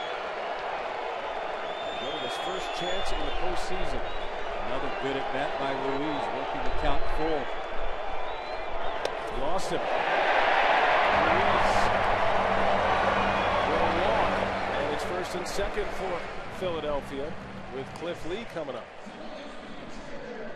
Rich Doobie talked to us about the mechanics of pitching today in this kind of wind, making sure you stay strong and stable on the mound. Matt Daly, not a big guy, kind of a quirky delivery. Any effect on him at all? I would think that there is some. Plus the pressure of pitching in your first postseason game. Microscope certainly on you, and he's made a couple of pitches there to Ruiz, one to the backstop and one almost to the backstop, that might reflect some of his nervousness right now. Lee up there to bunt and drops down a good one. Daly to first base, his only play. Cliff Lee did not have a sacrifice bunt this year for the Phillies. So that's his first one in a Philadelphia uniform, and it advances the runners to 2nd and 3rd for Jimmy Rollins.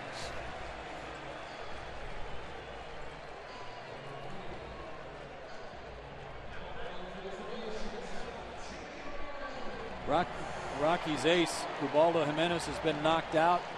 Phillies have a chance to add to their lead, but the Rockies also know full well that the Phillies have had trouble finishing games this year. Their bullpen has been suspect. Cliff Lee, however, has set down 14 in a row, and he hasn't been tested too much lately. And he's all over the place.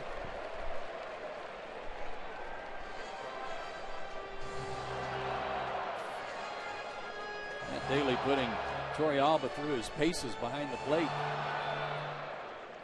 27 years of age.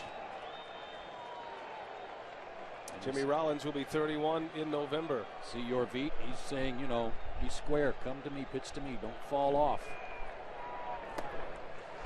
Missing badly again. 2 balls and no strikes on Rollins. That can be a lonely spot on a mound, especially on the road and especially in your first postseason. A raucous crowd here in Philadelphia. Quieted down for the time being. They'll be back on their feet with a base hit as Rollins pulls one, and it's bobbled by Barnes. And out is the call. The run will score. Never mind. Out is the call as Rollins just clipped it. Well, a rough start for Ubaldo Jimenez. He exits after 5 innings and 5 earned runs. And the world champion Phillies in control here at Citizens Bank.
He was safe. A run would have scored, and the inning would have continued. That was one that went the Rockies' way.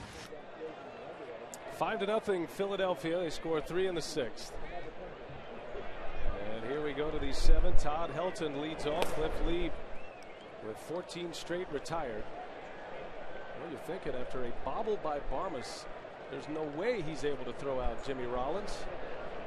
But he was out. But he looked like he was safe. Called out. Looked like he was safe. And it prevents the Phillies from tacking another run on. Matt Daly comes on and gets through the mess. Meanwhile, Cliff Lee working on a 3-hit shutout through the first 6 innings.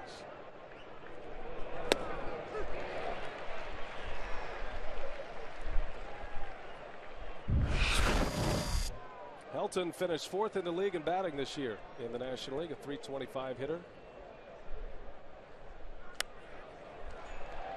Pops him up.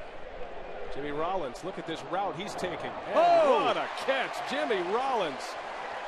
You can't believe the route he had to take to make that play, and it's out number 1 in this 7th inning, and the second great catch by Rollins in this game. Look where he started, watch where he finishes. Third base umpire Ron Coleman doesn't know whether to run or wind his watch. Ball's coming back to the umpire. Where do I go? Here comes Jimmy. Great catch. That was incredible. Rollins made a terrific catch back in the 3rd inning on a Dexter Fowler pop-up. Oh, the speed and the athleticism to run that one down. So 1 gone, 15 straight for Cliff Lee, as Troy Tulowitzki will hit.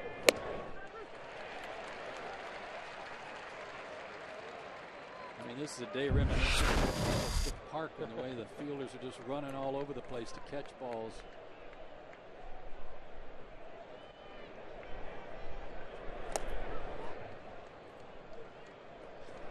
Troy Tulowitzki told us yesterday that when he first came to the big leagues, he was pretty much an upright hitter, but then made some adjustments, went to more of a crouch, tried to cut down on his swing because he was striking out too much. He was just trying to make contact.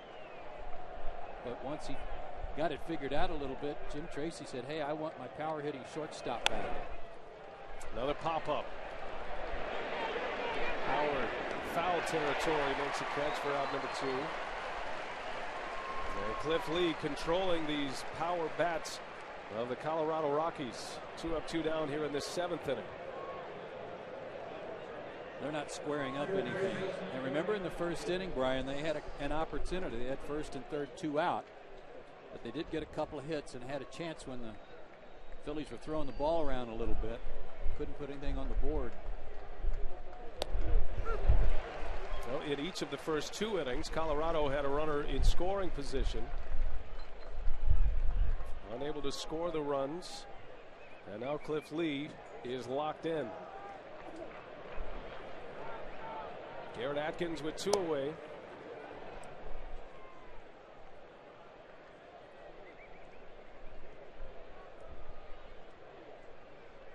Lee has given up 3 hits, 2 singles and a double.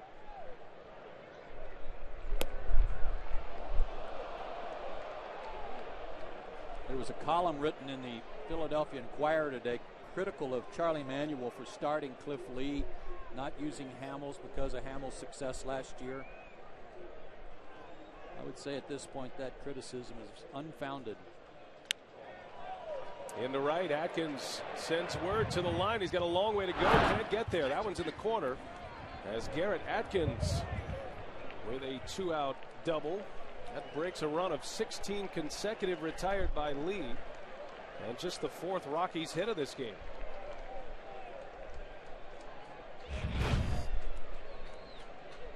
Open stance for Atkins, but he steps back into it. Got a pitch up. One of the rare mistakes by Cliff Lee today.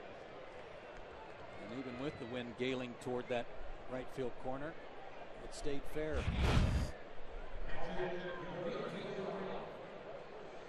That double by Atkins, the first hit for the Rockies since Yorvi Torrealba doubled back in the 2nd inning. And now Torrealba is up there with 2 away. Philadelphia on top 5-0. They scored 2 in the 5th. RBIs from Ibanez and Ruiz. 3 runs in the 6th. Ryan Howard, Jason Worth, and Ibanez again with RBIs. Good first pitch slider from Cliff Lee there. No reason to not change your patterns up a little bit, even with a 5-run lead.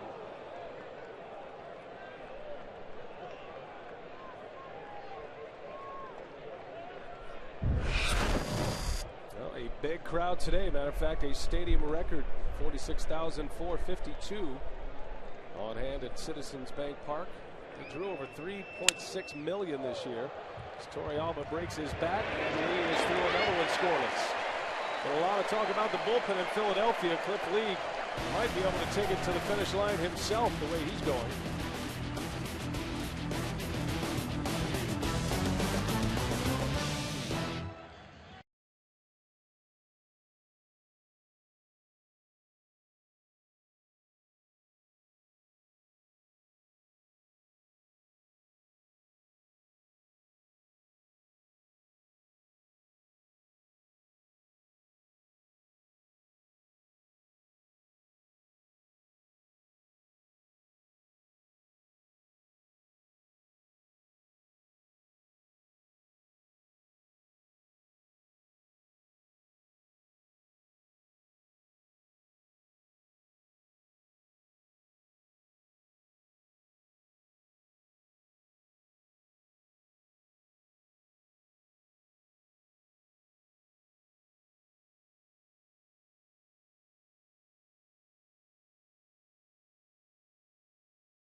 Sung by the Roots, Philadelphia's own, as the Phillies lead the Rockies 5-0. Head to the bottom of the 7th inning. MLB Division Series coverage on TBS presented by BlackBerry continues tomorrow. Game 2 between the Rockies and the Phillies at 2:30 Eastern tomorrow. Then the Cardinals and the Dodgers at 6 o'clock. That's game 2 of that series. And then John Lester and the Red Sox get it started against the Los Angeles Angels of Anaheim. 9:30 Eastern, game 1 of that best of 5 in the American League. And all of it followed by Inside MLB. A record crowd here at Citizens Bank Park in Philadelphia. The Phillies out front 5-0 as Cliff Lee is dominating this Rockies batting order. Philly has done all of their damage in the last 2 innings. Had just 3 hits through the first 4 innings. Jimenez with just 46 pitches in the first 4 innings, but it took him 46 through the 5th and the 6th and did not get it out in the 6th inning before exiting this game.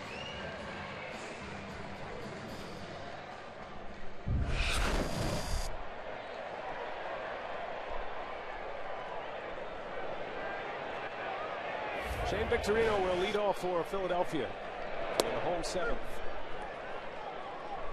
Matt Daly came on, did a good job in 6th. Did surrender a walk, but managed to get through the inning without another run scoring. As Victorino slices one down the line. Victorino on his way to 2nd. That'll be a leadoff double. And Joe, for the 3rd consecutive inning, the Phillies have their leadoff man aboard. And that just puts added pressure on you, Brian, with their speed. Sinker. Victorino did a good job of hitting here, taking the pitch where it was pitched the other way and slicing it past Atkins. This Phillies team, Brian, started the year playing poorly at home. They got off to a 13-24 start at home, but after July 1st, they went 32-14 and played great here at Citizens Bank Park.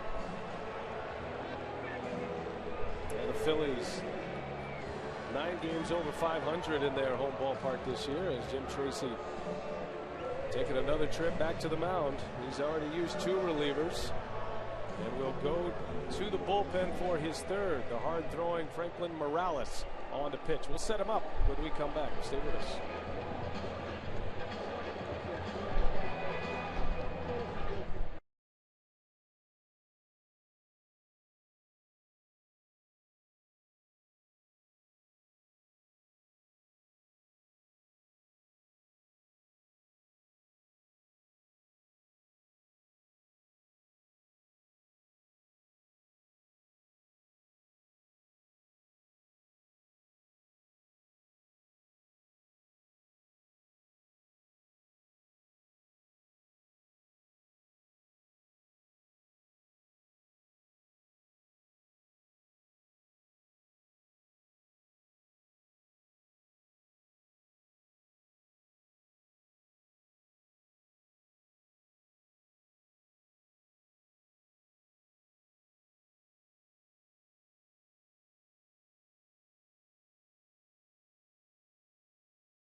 One to the postseason this year, and a great season in New York under Joe Girardi in their brand new ballpark.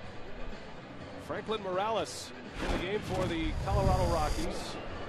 While Houston Street was down with an injury, biceps tendonitis in September, it was Morales who picked up some big saves for Colorado, now more in a setup role and a middle relief role for Jim Tracy. And started the season in the rotation. In fact, pitched against the Phillies 2 years ago in the division series. Made a start, but also recorded a save in that series, oddly enough. Out of Venezuela. His job, while not simple, is clear. You've got to hold the Phillies right there and give your team a chance to catch up. Well, Charlie Manuel sticks with his starter, Cliff Lee, who is just powering his way through 7 innings. Jim Tracy has had to go to his bullpen often here today. Jimenez, the starter, went 5+. Faced 3 batters in the 6th. Joe Beimel, Matt Daly, and now Franklin Morales with a runner at second base and nobody out in this 7th inning.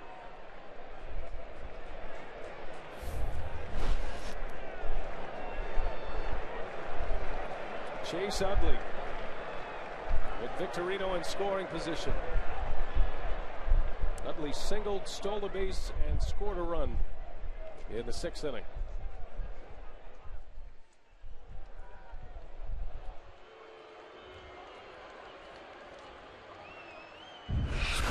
Chase Utley actually hit better against left-handers this year than he did right-handers. Not as much power, but a better average.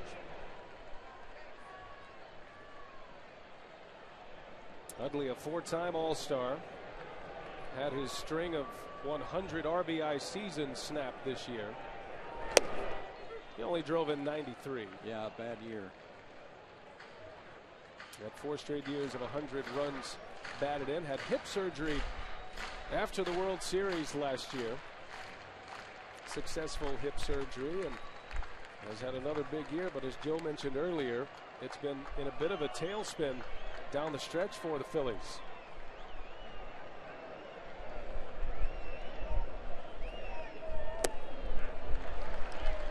Talked about him earlier, liking the ball down against left-handers.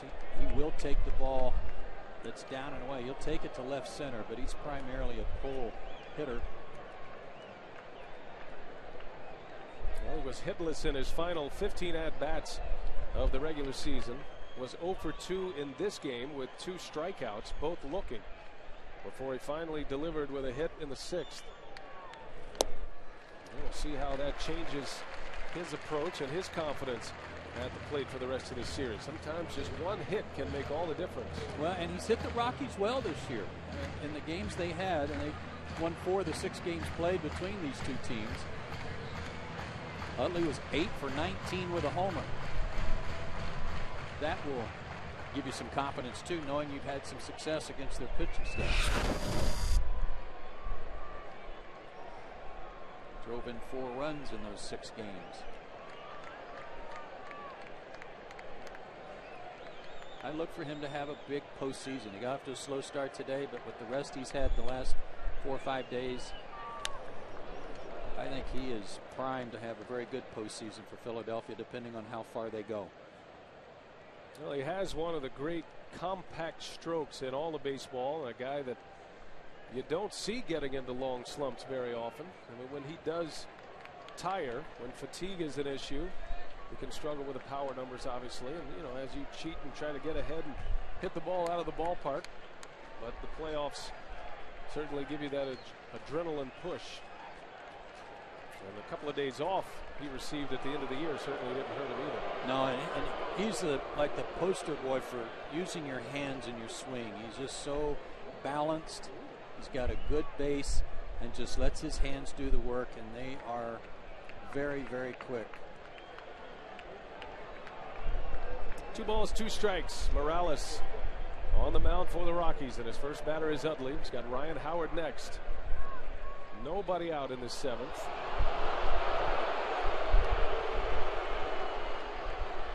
Fans are booing, but the Phillies love this. If Victorino is drawing some attention away from the batter, then that might distract Morales just enough to make a mistake.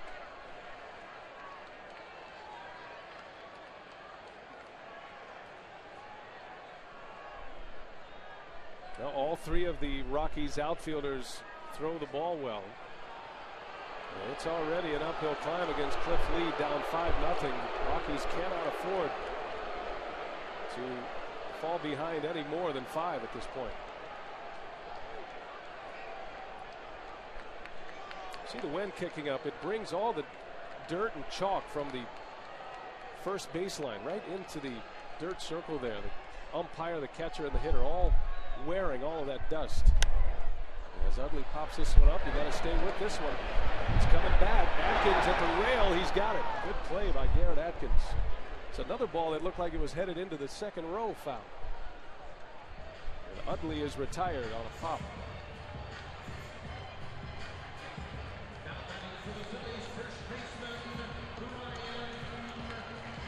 Now visit TBS Hot Corner at MLB.com/TBS Hot Corner to sign up and watch live companion coverage of this game and every MLB postseason game.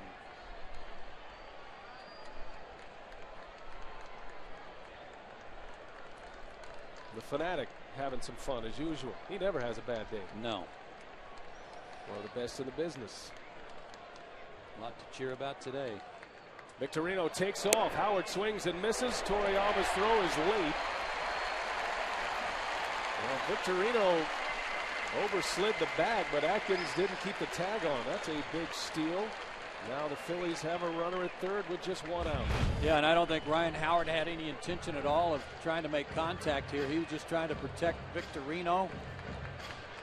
And again, Torrealba, a very low percentage of throwing out base stealers this year. Couldn't get the faster Phillies. Stole that one on Morales. And now the Rockies forced to bring their infield in.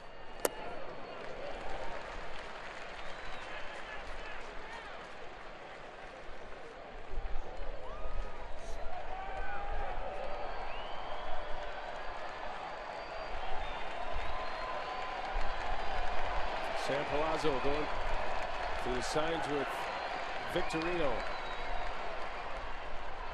As Howard pulls one foul, 1 ball, 2 strikes on Ryan Howard. Rockies have more action in their bullpen. Tracy trying to find the way to the finish line here. He's got Jason Marquis, a 15-game winner this season as his starting pitcher loosening. Matt Belisle joins him in the Rockies bullpen.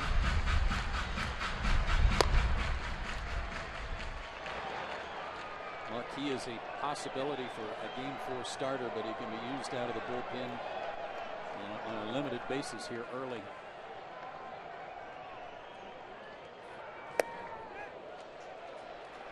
Howard able to check his swing. And the count evens at 2 balls and 2 strikes. Unlike Chase Utley, Howard splits not nearly as good. Wears out the right-handers, not so much lefties.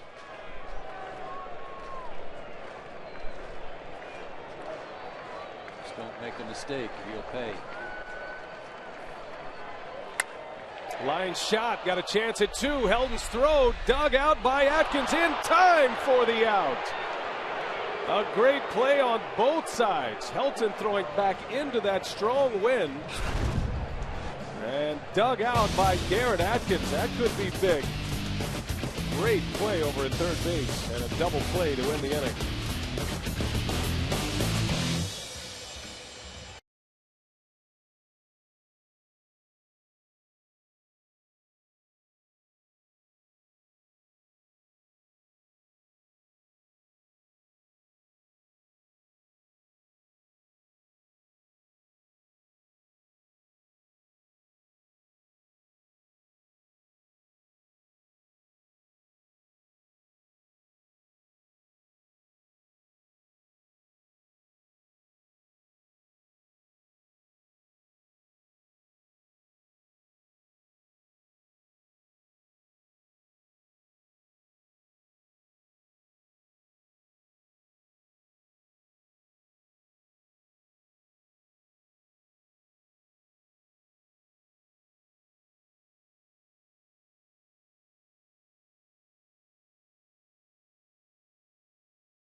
of 25 batters have gotten first pitch strikes. Well, as you start looking ahead for Charlie Manuel, is this the opportunity, if Lee continues as he is, to let him finish, or is this the perfect spot maybe to get Brad Lidge an outing in this postseason? There have been a lot of questions in the back of that bullpen for the Philadelphia Phillies. Well, he's only thrown 88 pitches. Why even think about it? Just let him keep going and not even ask him. Charlie Manuel not committing to a closer just yet. He said he'll feel it out. Certainly the world champion skipper has an idea what he wants to do, but it does depend on the matchup, especially with so many lefties in this Rockies batting order. You know, we weren't around watching all of the meltdowns for Brad Lidge, so it's easy for us to say, hey, you got to go to Lidge. The guy was perfect last year. But he's got some other choices down there, including Ryan Madsen and Jay Happ and Joe Blanton if he needs him. Brad Hawk breaks his bat. I don't think he's going to need him. Well, the blown saves have been an issue. You think about the Phillies with 93 wins this year, 22 blown saves. Brad Lidge with 11 of those, the most in baseball this year. Ryan Madsen had his chance to close games. He had 6 blown saves. But Lidge pitching well at the end of the season for Philadelphia. And as David Aldridge reported on the pregame show today, he has broken out a new pitch that he'll put in his arsenal, a cut fastball. Yeah, I think hitters were onto the fact that his slider was kind of a show-me pitch. Another broken bat and 2 ground ball outs for Cliff Lee. At least from a standpoint of throwing it for strikes on a consistent basis, and hitters just started sitting on the fastball. So he had to come up with something additional, and the cutter was working pretty well. But on top of the blown saves, Brian, I mean, his ERA was astronomical, 7.21.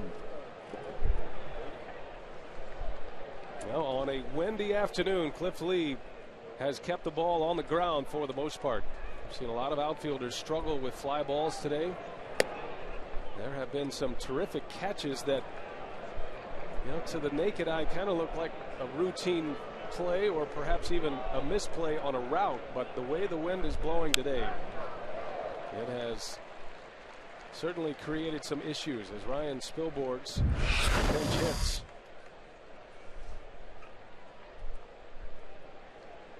He was just one in a collection of many that had some big walk-off hits for the Rockies down the stretch.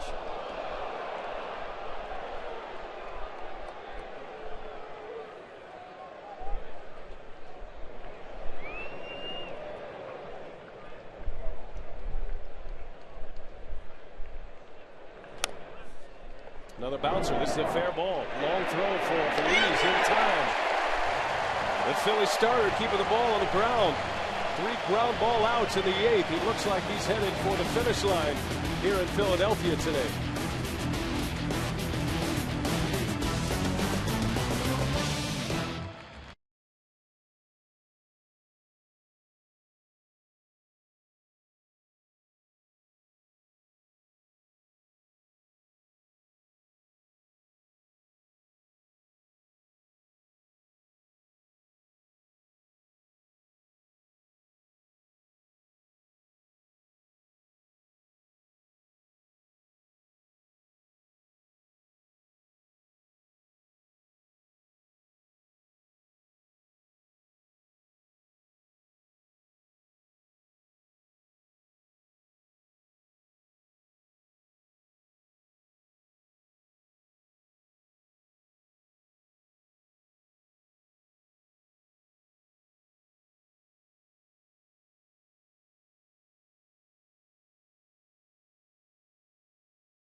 presented by BlackBerry.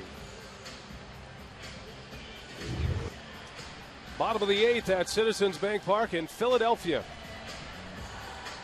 And Cliff Lee is spinning a masterpiece on the mound for the Phillies. He's working on a shutout, 8 innings, just 4 hits at this point. As Jason Marquis takes over for the Colorado Rockies. The Phillies got 2 in the 5th, 3 in the 6th, and Jason Worth a big part of both rallies in the middle of this game for Philadelphia. And especially that triple in the 6th inning, but he got their day offensively going with that leadoff walk in the 5th inning and scored all the way from first on a double by Ibanez. Jason Marquis, low 90s fastball with some sinking action. He loves it when hitters are aggressive early in the count. After that sinker, hoping they'll chase one out of the zone like that pitch. Good first half, but stumbled a bit to the finish line.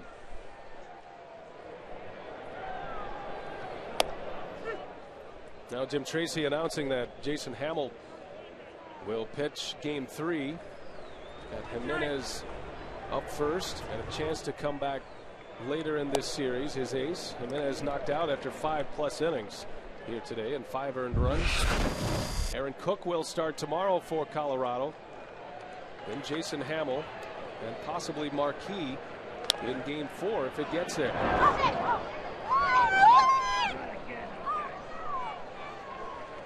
Managers get real sketchy when you start talking about game 4 and game 5. They get a little evasive.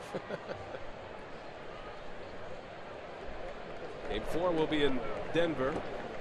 Game 5 will return here to Philadelphia if necessary.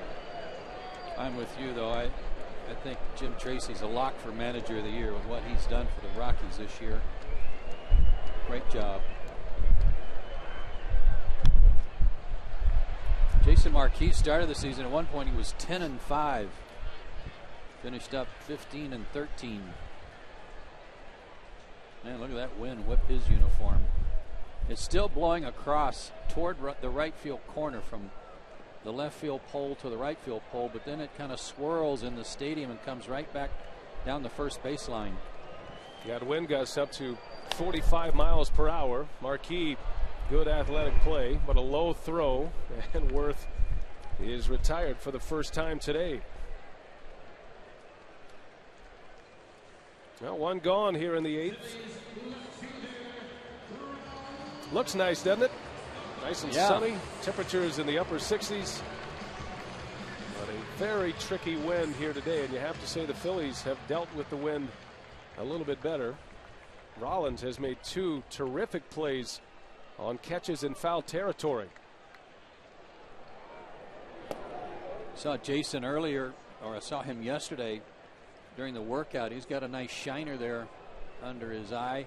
I said, what happened there? And he said, celebration. Guess he got caught with an elbow or something during the celebration melee.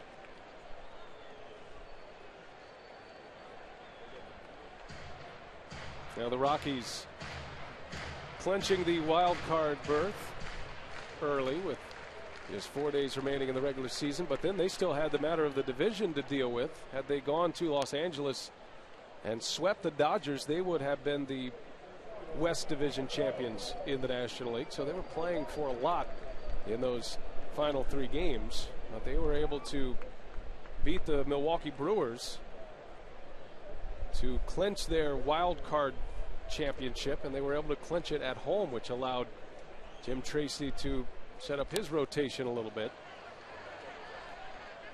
Yeah, they made a miraculous run at the Dodgers. There was even a line from Troy Tulowitzki after the Dodgers just pummeled the Rockies early in the year and were celebrating a little bit. He said to Don Baylor, we'll see if they're laughing at the end of the year when we come back here. Yeah, Don Baylor, the hitting coach of the Rockies now. He was the first Rockies manager to send that franchise to the postseason, the first wild card team in the National League, as a matter of fact, back in '95. And that year, Baylor was the manager of the year in the National League. Heck of a baseball man and a very knowledgeable hitting coach. Full count to Ibanez. He's had a big day today. 2 runs driven in on 2 hits.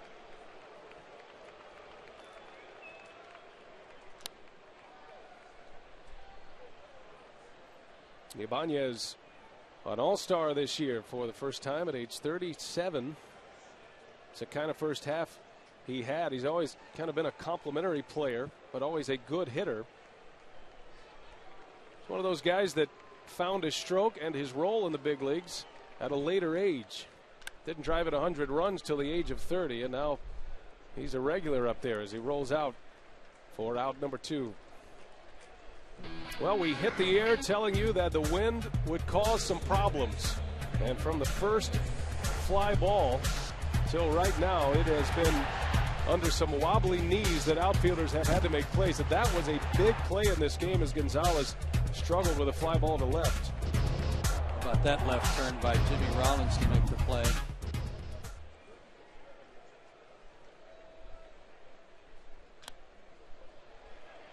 On the ground, Tulowitzki, a long throw, no chance, as Pedro Feliz will reach on an infield hit.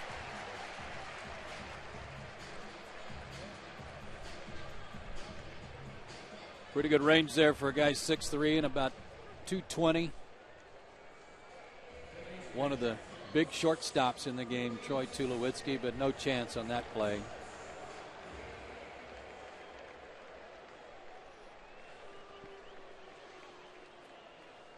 Two gone, a runner at first for Carlos Ruiz. Swings at the first pitch. Tulowitzki has the easy out at second, and the inning is over. And now the stage belongs to Cliff Lee. Can he go the distance in Game 1?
Cliff Lee right now, the story.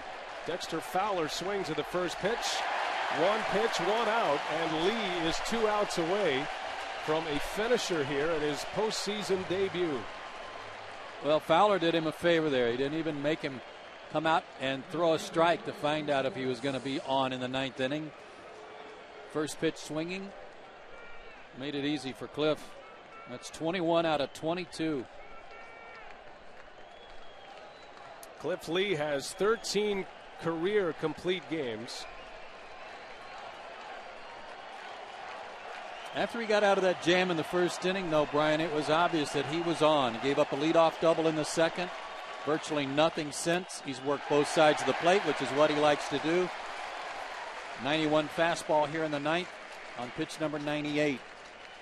Good slider. Hasn't had to use too many change-ups or breaking balls today, although he's used his cutter effectively.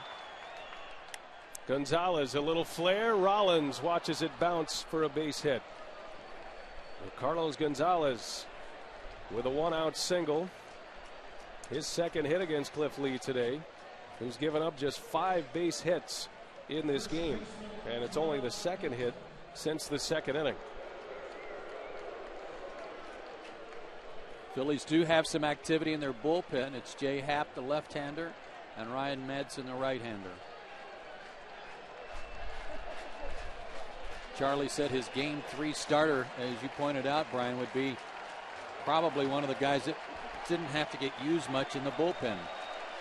He's got Jay Happ down there with Joe Blanton and Pedro Martinez, 3 starters that are available in the bullpen.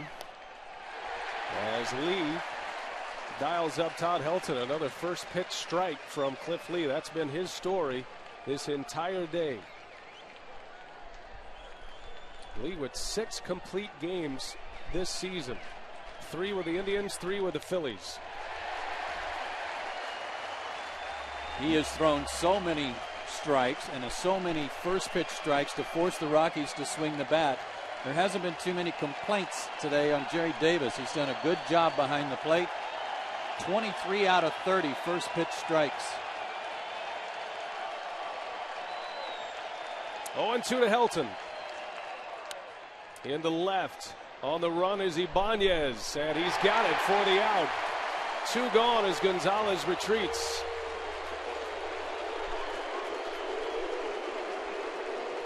Cliff Lee just 1 out away from a complete game shutout in his first ever postseason game.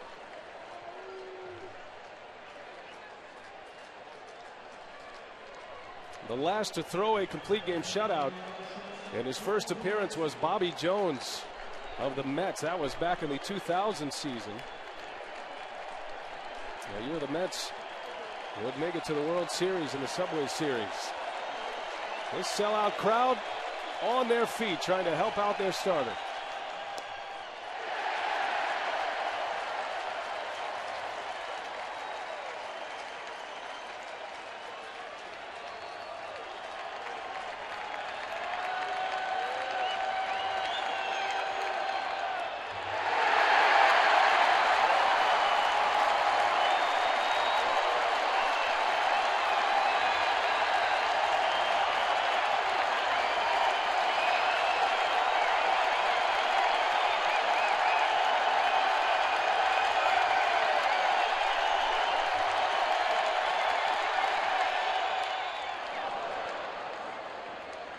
Boy, what a scene here in Philadelphia as Lee tries to finish it off. Remember last year Cole Hamels went 8 innings in game 1 of the NLDS.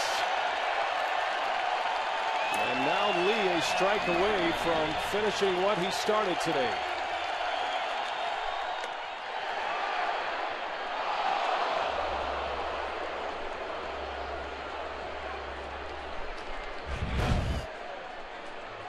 Able to stop it. Good call.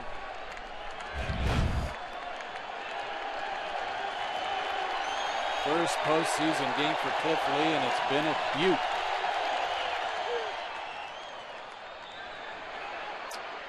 Gonzalez to second base on the wild pitch.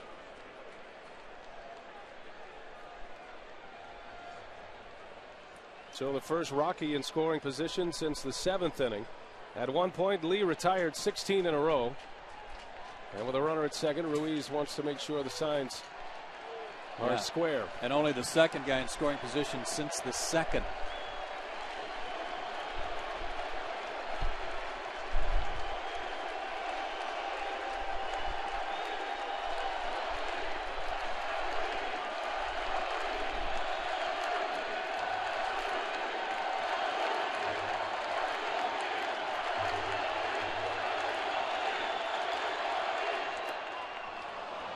Well, you got to think Lee is amped up with this crowd on its feet.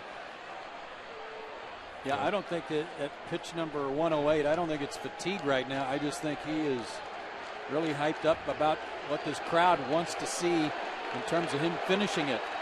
That pitch just missed. Had him 0-2. Now it's 3-2. Tulowitzki into right center. That's going to fall, a base hit. Worth never saw the baseball as that one goes to the wall. And the shutout is over as Tulowitzki drives in Carlos Gonzalez. It is 5-1 Philadelphia as the Rockies finally get to Cliff Lee after 26 outs had been posted. And you are so right, Brian. Jason Worth never moved on this ball. A pitch that was up. You still don't see Worth even turn to go get that ball until it was bouncing. He never picked it up in those white towels. It's Rich Doobie to the mound, the pitching coach.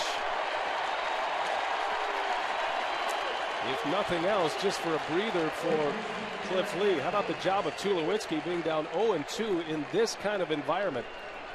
Coming up with a base hit. Worth was just getting the attention of Chase Utley to let him know that he was having a hard time seeing with these towels.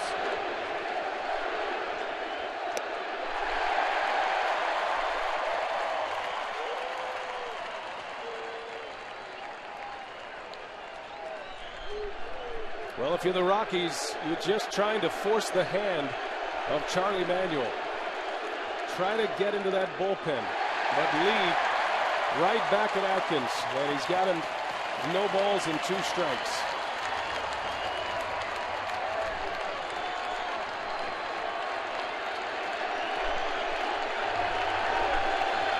That's what Jason Worth is looking at.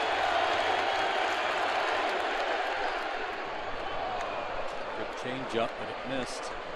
Rockies are not going to go quietly.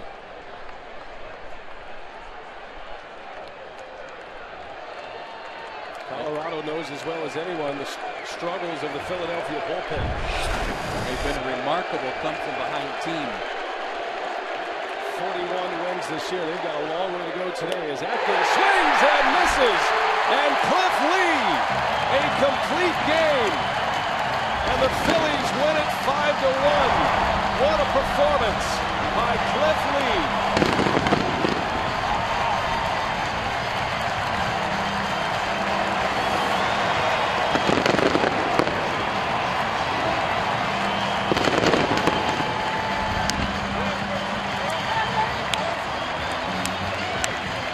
High fives all around for the Phillies. Jason Worth right in the middle of it offensively all day long. Worth, Ibanez, Ruiz, all important in the lower half of the order. Well, there were questions for Charlie Manuel. Why Cliff Lee instead of Cole Hamels? Those questions have been answered. Lee goes the distance today. Just 1 run allowed. He was on the ropes early with 2 on in the first inning, but the Rockies did nothing with it. Lee, at one point in this game, retired 16 in a row. By the way, had a hit and a stolen base in this game today. First stolen base ever by a Phillies pitcher in postseason, and capped it off with a strikeout of Atkins to end the ball game. What a performance by him. He starts and finishes as we send it down to